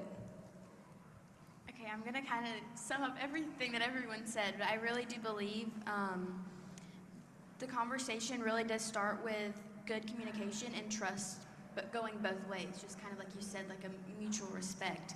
I think, especially with people our age, there is so much going on with social media that we see so many things we don't know what's real and what's not real. So using that network and that opportunity is one great way to do it, but I think that communication, going to streets, and the in-person conversations we get to have, and all these organizations that are up here, of course I'm specifically thinking about TAF, but we get opportunities to see farmers one-on-one in person. We get to go visit their farms and see what they're going through, what they're working in, and those are the things that make a difference. So just really thinking about storytelling and sharing what you're going through, sharing what your experience is so important, and it helps, especially our age, get emotionally attached to the situations and say, no, this is important, this is what we need to be a part of, like this is what we're called to do. What a great set of perspectives. We probably have time for one more question. It's an important one in my mind's eye. I want to channel our great Secretary of Agriculture, Brooke Rollins, once more. She spoke earlier about us being the world's breadbasket. And I want to put just a little more meat on the bones there from the standpoint of what tremendous responsibility we have. The United States is roughly 16% of the world's inhabited landmass. And I don't know if we have any soil scientists in the room, but I remember Dr. John Gerville at the University of Tennessee talked about the top 2 soil orders. He said the first one is mollisols, and the second one is alpha sols. And everything else is a relatively distant, third and then on down the line. And within our borders, we have 40% of those mollisols and alpha sols. It's pretty impressive. We are the world's breadbasket. But with that comes tremendous responsibility, wouldn't you agree? So not only do those great soils produce our food products that go directly on our plates in terms of vegetables and fruits, and again, all that we have in the orchards, those things so wonderful, but they also then help fuel. We had Tucker Brown, Throckmorton, Texas here, great social media influencer at the helm of the R.A. Brown Ranch in Throckmorton, Texas. It also gets those steers, if you will, to market too, right? Producing those feedstuffs. With that backdrop and with all that in mind, what do you see the challenges as well as opportunities in our agricultural sector and system in the next 10 years? And again, we'll just let this one flow out as it naturally does, if anyone wants to start. I would say that some of the things that the agriculture industry does extremely well would be we are able to connect. We are able to use science-driven data to kind of show where we're coming from, give proof of this is why we're doing it. We're not just doing it for the fun of it. And this is how it helps us. I think science-driven data, specifically in innovation, we have seen how precision ag helps when it comes to pest management and disease prevention. We see how crossbreeding and selective breeding is able to help with crop yields and with efficiency, with productivity. We see how science such as grafting, as I said, I'm from a little bit of a watermelon background, and grafting watermelons onto squash rootstock is able to help with soil-borne diseases such as fusarium wilt. And that is just some of the things that we have learned, and that is a way we can continue growing in our science and be able to produce even better food and show our consumers that we do care about what we produce, and here is the information to back it up. I think one of the things in that same regard we need to work on is making sure we stay human and stay real and as emotionally available as possible. Because with the addition of technology and AI, it is such a great platform, and there are so many ways it can help our farmers. It can make them more efficient. It can make them able to handle more tasks and to better help and serve our community. However, it also can separate us from the consumer. If we're using all technology and AI, sometimes they don't see the heart of who is actually behind the products. And having our voices out there, we just need to make sure we keep showing up. We keep supporting youth programs and showing that it is people behind the product and it is not just technology.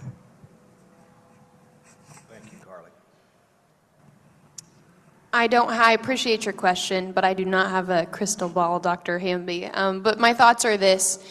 Agriculture is going to continue doing what it's always done, and it's going to outdo itself year after year. So I'm going to leave it to the scientists to figure out those solutions. One challenge I see, Iowa's very heavy producing state when we're talking corn, eggs, red meat, things of those nature.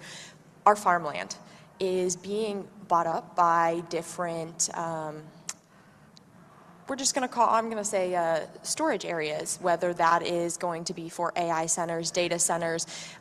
We had a dinner last night and I was talking to a family, they're first generation dairy farmers. They're actually in the room here today, but they were talking about how many years it took them to find a farm that they would be able to purchase to start their dairy on. And with farmland, we are losing our farmland quicker than ever, as most of you have probably heard the statistics or seen the numbers for it, but how can we, that challenge gives us an opportunity. How can we support keeping our farmland as farmland, not housing developments, not data centers, and not going to people who are not going to use it as farmland? So I challenge that one challenge, turn it into an opportunity of looking for those markets to keep our farmland as farmland, because if we are not utilizing our great soil that we have here in America, how are we going to keep being the breadbasket of the world? Thank you.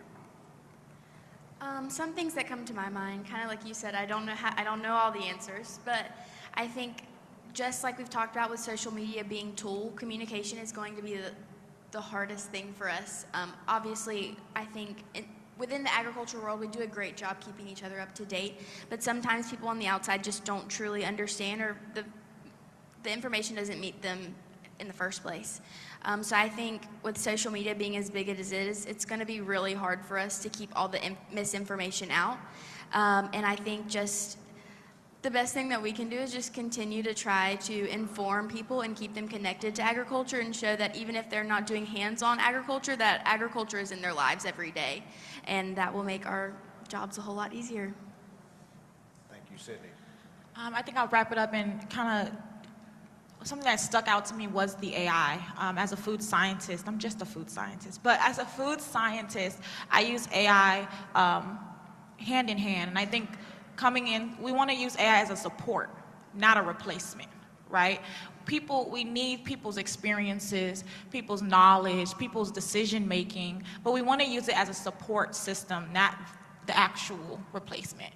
And I think it comes down to collaboration. Remembering that each sector is not just a piece of the puzzle, that when we connect to each other as a whole puzzle piece, then we can continue to push ag forward. I think sometimes we kind of say, okay, I'm a farmer, I'm a rancher, I'm a scientist, I'm an industry, but we are all talking about our different sectors and not coming together as one. When we stand strong, as we say, together we grow. Together is the word. We linking hands as manners, as we talk about manners, linking hands. We link hands together and we guide our way forward. So yes, we may have some challenges, but as long as we stick together, as long as we are talking to each other, as long as we are continuing to take our surveys and we are continuing to have these meetings and these conferences, we're able to push ag forward. Before we wrap up, Dr. Hamby, I want to make a quick note.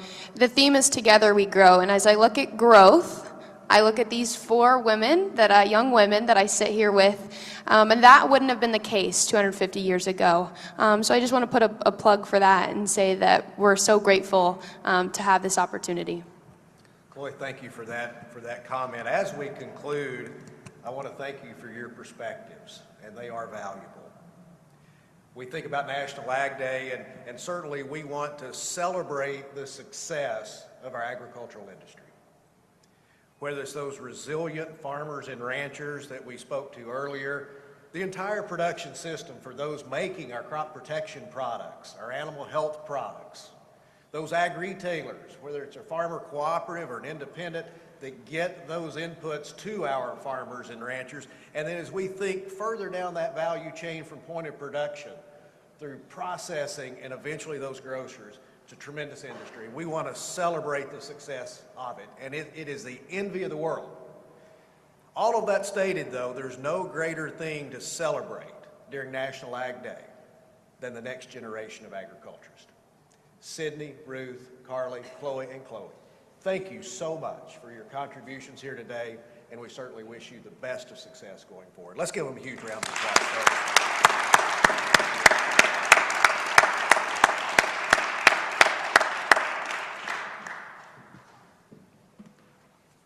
Thank you again. Appreciate it, lady. All right. Thank you, Dr. Hamby. Terrific. And speaking of those best of the best resilient farmers, we've got a panel coming up right now where you're going to be treated to some of the most highest achieving producers we have. But first of all, again, let's thank Dr. Hamby and these students. It certainly looks like our future is in good hands with these students. Let's give them another round of applause. Okay, so go ahead and let's have our next set of guests come up. We've got representatives from the National Pork Producers Council, the American Soybean Association, and the National Association of Wheat Growers. And they're going to speak about 250 years of agriculture innovation. And I'm pleased to turn it over to a true professional. Mike Pearson is the broadcast director of Farm Progress Companies, and he is also the host of This Week in Agribusiness. So, Mike, the floor is yours. Thanks, Marty. Much appreciated. You bet. Thank you, Marty. Let's give Marty a big round of applause. This isn't easy, keeping everything on track. Please grab a seat, folks. We have a fantastic panel here to continue the enthusiasm and the energy and the excitement for National Ag Day today. We are really excited to get some insights from three leading farmers and the associations they represent. Without further ado, I'd like to go ahead and let them talk a little bit about your family background and your organization. Rob, let's start with you. One minute. Okay, Rob Brenneman, Washington, Iowa, NPPC president. I'm with the National Pork Producers Council. We represent roughly 60,000 global U.S. independent producers. We represent them for freedom to operate and do what they do best. Personally, I'm a pig farmer from Washington County, Iowa. We have roughly 55,000 sows and finish out 1.6 million pigs a year. My wife and I started it. We are fourth or fifth generation, but this is our own thing. And we have 4 kids. They're all married, and then we have 12 grandkids, and they're all involved, and they all live within a mile of our main operation, and we farm about 4,500 acres. All right, thank you, Rob. Jamie, tell us a little bit about you and wheat growers. Yeah, I'm Jamie Kress. I'm the president of the National Association of Wheat Growers. We represent wheat farmers across the country who produce one of the world's most important staple crops. I am a farmer. I live in southeast Idaho. My husband Corey and I, we farm there together. We have 2 children. One is in college, and we have a second child who is in high school and is excited to get out into the world, and seeing our previous panel gives me a little excitement for the future.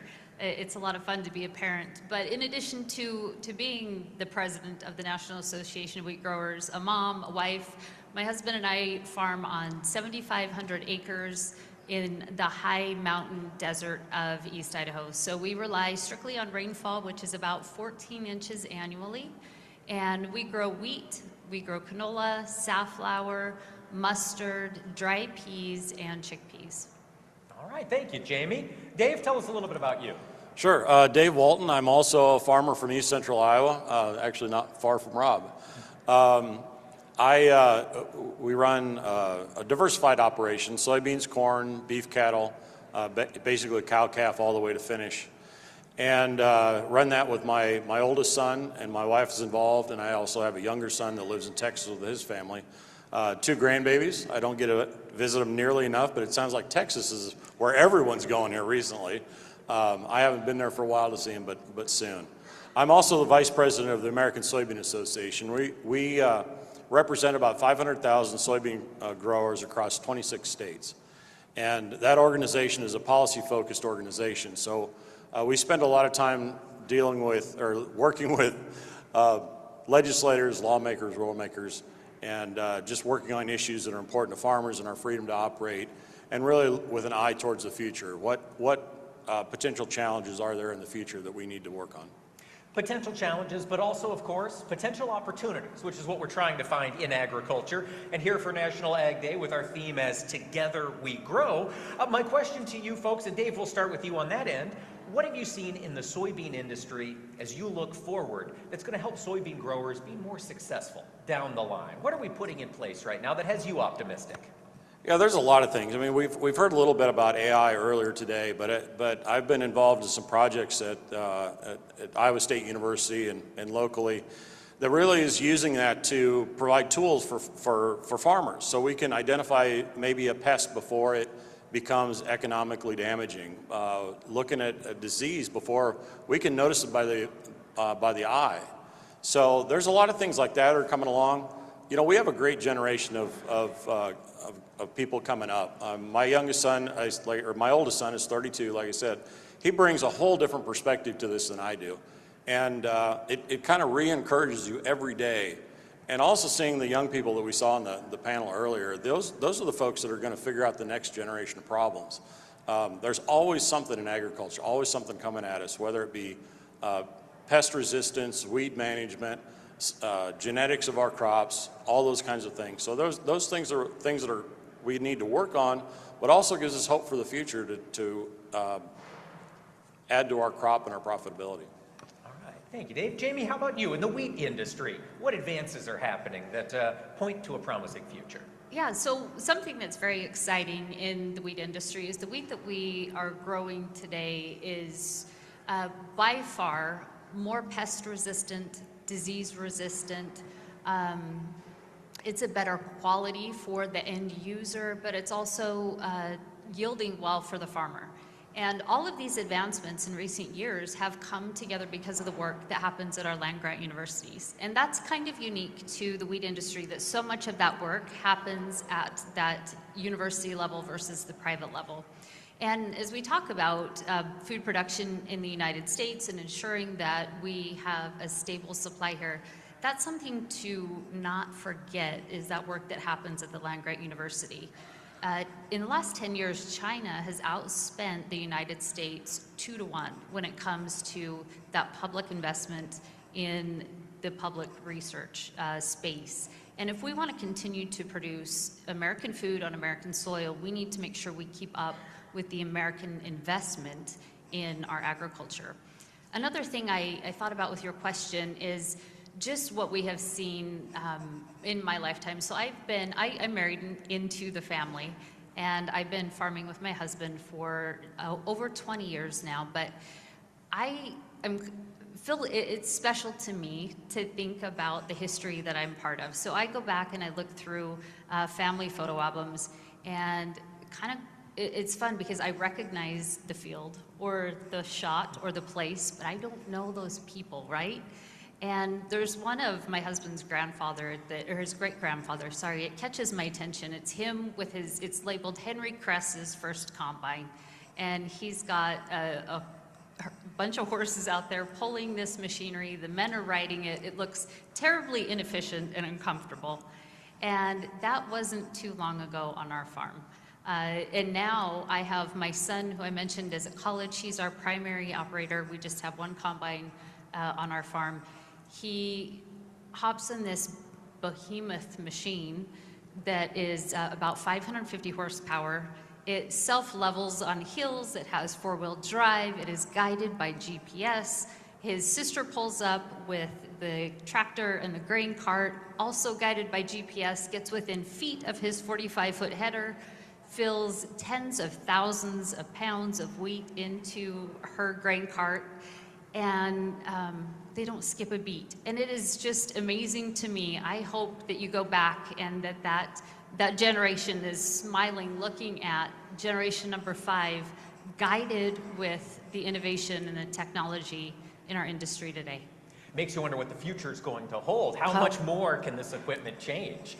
Rob, the livestock side faces separate challenges, but also a lot of the similar ones to row crop producers. What are you excited for? Yeah, look, a lot of similarities to what you said, and I'm sure Grandpa's looking down and saying, what the hell's going on, So, but anyway, we got the same thing. When I graduated from high school in '76, we were 14 pigs per sow. Now we've got sows that are over 40, and all that's through better genetics and a lot of technology. We had daily gains of 1.5, now we're 2, and feed conversions of 5, now we're 2.5, and so that's all less water, less usage, all that stuff. And so when we look at that technology as it grows, and today we've got technology in our farms that we can measure what every sow eats every day and what time she eats, and we can tell her what she needs to eat, how much water she drinks. And it's the same way in our finishing barns. We can't measure it by the pig yet, but someday I promise you we will.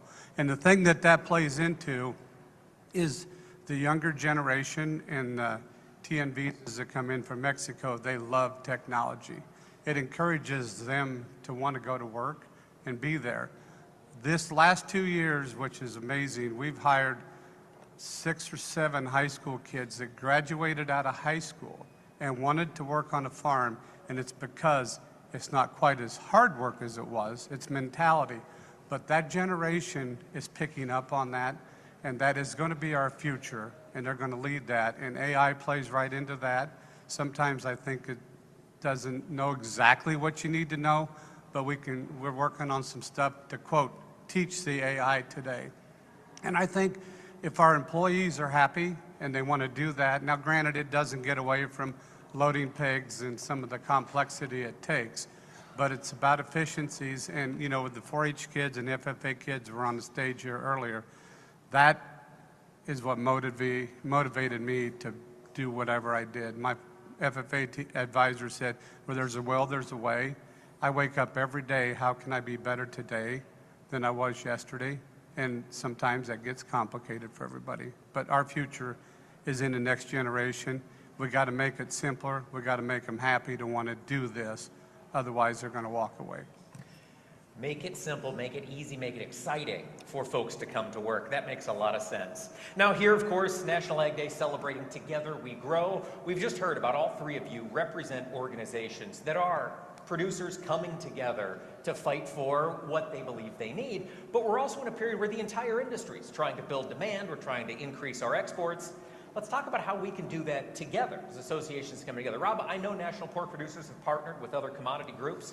Can you talk a little bit about why you've done that and how well it's worked?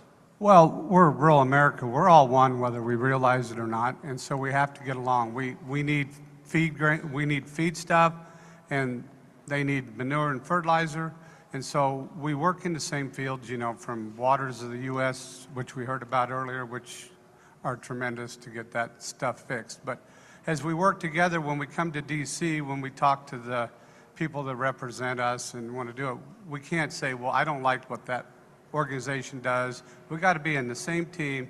We've got to communicate. That is our future to being rural America. That gives excitement to the next generation because they know we're not fighting all the time. And we do that really, really well, I believe. Jamie, are there any examples you can think of where National Association of Wheat Growers have partnered with other commodity organizations to help raise all boats? Yeah, exactly. Last fall, there was a really unique example where a lot of our commodities got together with other industry, people that our success matters to, right? Our input providers and everybody gathered to hit the hill together, right? We share a lot of the same message a lot of the time, but it's not every day that we do it collectively. So that was a terrific example of all of us coming together and saying, hey, we need a farm bill, which, hey, we need a farm bill, right? We're still there. But there's so much that we share. And when you talk about the boats and the tide raising collectively, it really is true. So in this day and age, a farmer is not necessarily just the farmer of a single commodity anymore. It's a lot of commodities on each farm. And not only that, but a lot of times we have that combination of animal agriculture and a row crop.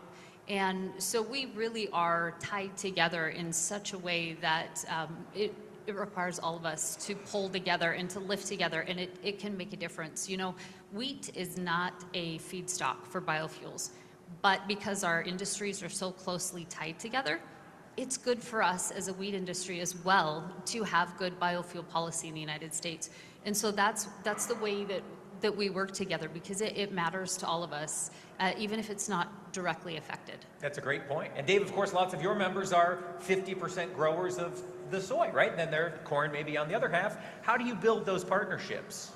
Well, it's really kind of an easy thing I think of today, and I don't think it was always that way, but we've built what I, in my own mind, think of as the Barnyard Coalition. So, I mean, a lot of the problems that farmers have are similar across commodities. But what we're trying to do today, and the other two talked about this, is build a coalition of other farm groups. So when we do have an issue, and she mentioned biofuels. This is one where a lot of the groups actually did come together, not only in agriculture, but they saw the power of agriculture, and we had industry groups from outside. Believe it or not, we had the petroleum industry on our side for a while. We had biofuel producers on our side, and they saw the power of what agriculture can do together when we coalesce around a common goal and really push that forward. And that's really important, especially when we're here in DC, because when we go to the Hill, the people in Congress want to hear a unified voice. They want to know that we're all on the same page and we've got an agreement and this is what we'd like to do. When they hear a variety of different voices, they don't know which way to go. So it's really important for us to build that coalition between animal ag and cereal grains and coarse grains, and all those organizations really have to come together and make a decision how we want to move forward and then take it in. Biofuels we're on the cusp of an announcement.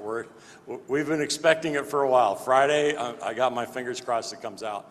But that's a point where if the renewable volumes continue to grow and the crush margin or the crush industry expands to feed oil into that, then we have meal that needs a place.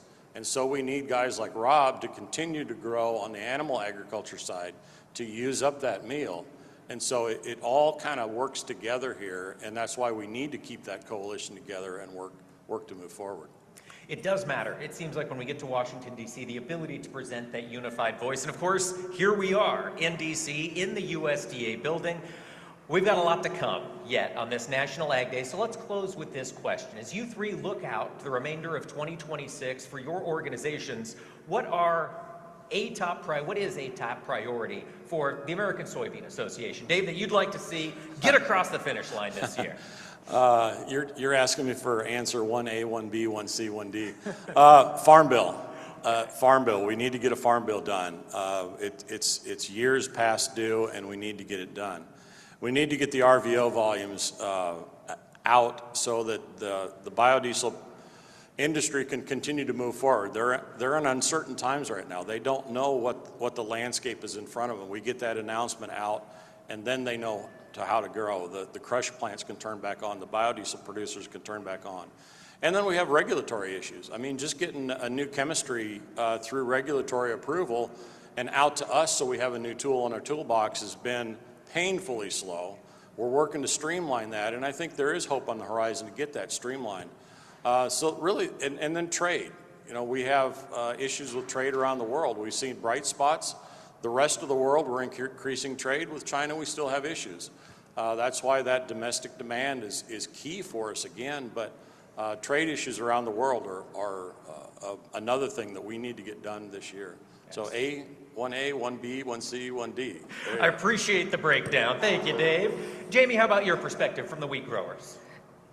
Very much the same, very different, right? It's a lot of the things like we just talked about that matter to both of these gentlemen matter to wheat as well. I think for us, a very significant issue at the moment is taking a look at the cost of production.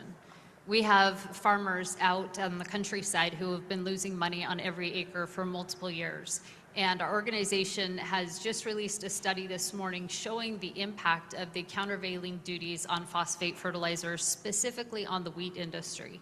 And so that provides us an opportunity to continue to push and to talk about what we can do. We can't control the global market, but we need to ensure we're not doing things in the United States that are making it difficult for our farmers to stay in business.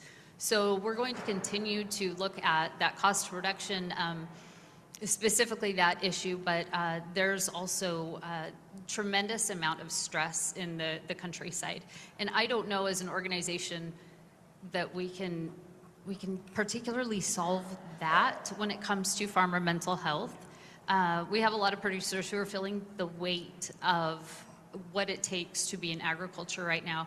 And I know indirectly we definitely make a difference when our organizations are doing the work that we do here in Washington, D.C., and the policy work and helping to give that farmer some hope. But hope is not a strategy. Hope does not pay our bills at home.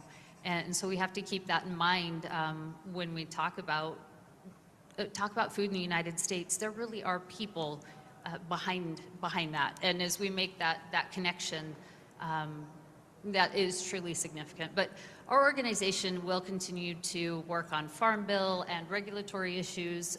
Many of those things are the same for all of us. Definitely appreciate where we came with One Big Beautiful Bill Act last summer. That made a huge difference, and we're looking forward to that. A lot of those improvements really coming into play this fall. That makes sense. Rob, from the livestock pork perspective? Well, we need a farm bill. We need a fix of Prop 12. We cannot have 50 different ways to raise pigs. It just does not exist. And we just need a fix to that. We need definitely trade. Trade is a big part of pork production, and tariffs hurt. Sometimes that is turned into a positive, sometimes not. We need a solid workforce. That is very complicated, and we need that now. There's still issues because if we want the next generation to be involved, they need people that are willing to work too. The positives, I believe the dietary guidelines have been a huge help for the meat and pork industry. That gives direction on how to eat and how helps our school systems. And like I said earlier, the workforce is one of the biggest ones. Prop 12 is one of the biggest ones. As I listen to the three of you talk, it sounds like there's a lot of pride in what we've built over the past 250 years here in American agriculture. There's some concern about where we're at today, some optimism for fixes, but it sounds like you're all still bullish on the future of American agriculture. Folks, let's thank our panelists for taking the time to be with us today. Rob Brenneman, National Pork Producers, Jamie Kress, National Association of Wheat Growers, and Dave Walton with the American Soybean Association. Thank you all so much for the time. Thank you all for letting us be a part of your celebration for National Ag Day. And now let's get Marty back on stage to keep things moving forward this morning. Thank you, sir. Thank you, Mike. Boy, it takes a true professional to get us back on schedule, and you did just that. Thank you very much. Jamie, Dave, Rob, it was a pleasure to have you part of our National Ag Day celebration. And next up, we're going to get a real treat to talk to an outstanding young farmer. Today's farmer is an active citizen. They participate in everything from local and state government to civic organizations, and understanding that it takes a farmer leader now more than ever. The National Young Farmer Organization program was established to recognize the outstanding achievements in agriculture as well as community and community involvement and contributions. One of the national outstanding young farmers is Brody Staple. He is the owner of Staple Farms in Howards Grove, Wisconsin, which is a family business dedicated to bringing wholesome goodness of the farm to your table. The Staple Farms, has a deep-rooted passion for regenerative farming practices and a commitment to delivering high-quality products. They see their mission as being part of our country's food security, which fits perfectly in with our Ag Day theme. So please, without any further ado, let's welcome Brady Staple.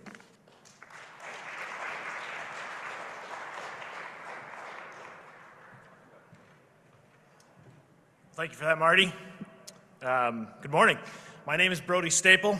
I'm honored to be here representing the outstanding farmers of America, as well as the dairymen of Wisconsin and my family, who is also here. At home in Cedar Grove, Wisconsin, I have the privilege of working side by side with my dad and my brother every day, as well as my children. Together we care for our animals, we manage our land, and we continue building something that's been shaped over generations. We run a diverse operation, dairy, beef, row crop, and it takes all of us, along with a dedicated team, to keep things moving forward. Because as some of you may know, in dairy farming, there are no days off. We can't just turn the cows off. They depend on us, and that responsibility is something we carry with a lot of pride. That connection, that what we do every day ends up nourishing a family, is what drives us. For us, farming isn't just about production. It's about responsibility, healthy soil, healthy animals, and healthy people. They're all connected, and every decision we make reflects that. But agriculture today is not without its challenges. We operate in a world of constant change. Price fluctuations, input costs are rising, and margin for error gets smaller every year. At the same time, expectations are increasing around sustainability and transparency and nutrition. Maybe one of the biggest challenges we face is the growing distance that was mentioned here today, the growing distance between people who produce food and the people who consume it. But I don't see that just as a challenge. I also see it as one of our greatest opportunities because people care more now than ever. They want to understand their food, they want to trust it, and they want to feel connected to it. It's been mentioned so many times today. So that's where we, as farmers, have an incredible role to play. We can open our doors, we can share our story, we can show not just what we do, but why we do it. And our farm, Farm Staples, we've taken that a step further by building our own creamery and bottling our own milk, bringing it directly to families' tables. It's something we're incredibly proud of because it allows us to connect directly with the people who we're feeding. And there are also encouraging signs that we're moving in the right direction. We're excited to see a renewed recognition of the value of whole, nutrient-dense foods, like milk. The recent passage of the Whole Milk for Healthy Kids Act is a meaningful step in reconnecting people, and especially that next generation, with real, wholesome nutrition. And for those of us back at home that are caring for dairy cows every day, that matters because we know the quality and the hard work that goes into every drop. So looking ahead, I'm incredibly optimistic, especially after today, about the future of agriculture. And a big reason for that optimism comes from the people that I've had the privilege to meet through the Outstanding Farmers of America, many of whom are in the room today. This organization and the opportunity to be here today is something I don't take lightly. It's brought farmers together from all across the country, from different backgrounds, different operations, and different perspectives. And getting to know that group, to hear their stories, to see their passion, and understand the way that they're thinking about the future has given me also a tremendous amount of confidence. Because after spending time with them, I can say with certainty that the future of American agriculture is in good hands. The next generation of farmers is thoughtful, innovative, and deeply committed to doing things better. We're focused on soil health, on efficiency, and on finding better ways to bring our products directly to the people who need them. On our farm, that means continuing to invest in the land, our animals, and our people. It means building something that lasts, not just for our family, but for the families that we serve. So as we come together to celebrate 250 years of progress in agriculture, I think about the generations before us who worked with fewer tools, fewer resources, but just as much determination. And I think about the responsibility that we have as farmers to carry that forward. Because agriculture has never been about one person, about one farm, or one moment, but really it's about all of us, farmers, industry partners, researchers, educators, and families. That's what Together We Grow means to me. At the end of the day, it isn't just about farming. It's about feeding people, building trust, and leaving something better behind. Thank you, and happy National Ag Day.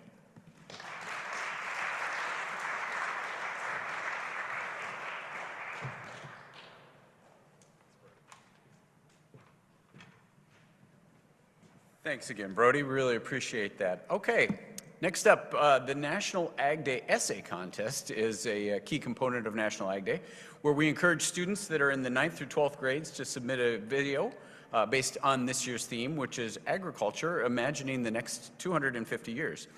This year there were over 150 videos that were entered, 7 winners were recognized, and we want to offer a special appreciation to CHS, Corteva, and John Deere for helping sponsor this contest. Let's take a look at our first place winner, who's from Lafayette, California, and her winning submission.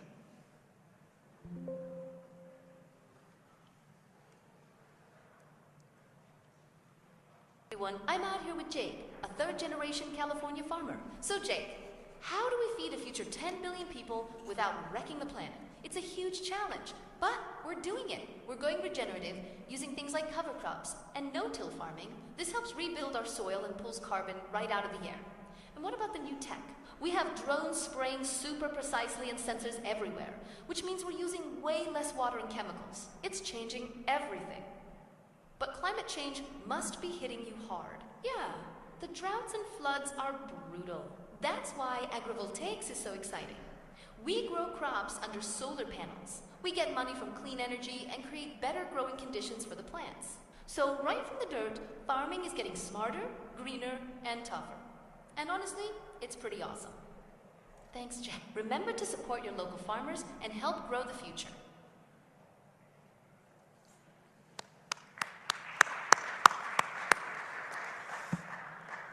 Okay, we're almost through. We want to recognize a few people that really help make this happen. Nothing happens like this without a lot of volunteer effort, and this is a group that has been together now for a while. That is, many of us are present in the room, so I'm going to introduce all of the board members of the National Ag Day Committee. So if you're here, please stand up. We've got Miles Chiatti with John Deere, Cynthia Clanton with CHS, Isabella Chisholm with the American Farm Bureau Federation, Matt Caniglio with Farm Progress, Celia Glowacki with National FFA Organization, Gardner Hatch with the National Association of Farm Broadcasters, Lynn Henderson with Agri-Marketing Magazine, Eliza Hernandez with 4-H, Greg Horstmeyer with DTN Progressive Farmer, Beth Luter with Corteva AgriScience, Jason Lutz with AgriPulse, Emily Navarud with the Agriculture Future of America, Nick Tyndall with the American Association of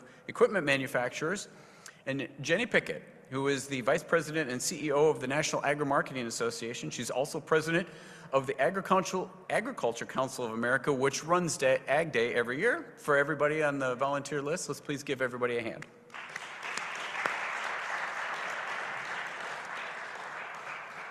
Thank you again to our many sponsors, and also to the USDA for this fine facility, for the audiovisual crew, for craft services, for security, and everybody that helped put Ag Day together.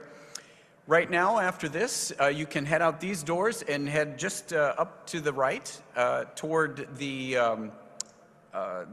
People's Garden. There's going to be a celebration that starts at 12:15. From the Farm Journal Foundation, and you'll easily find that garden if you just head out these doors, head out to the right, and the activity will start out there in about 10 minutes. Thank you all for being here. Have a great Ag Day.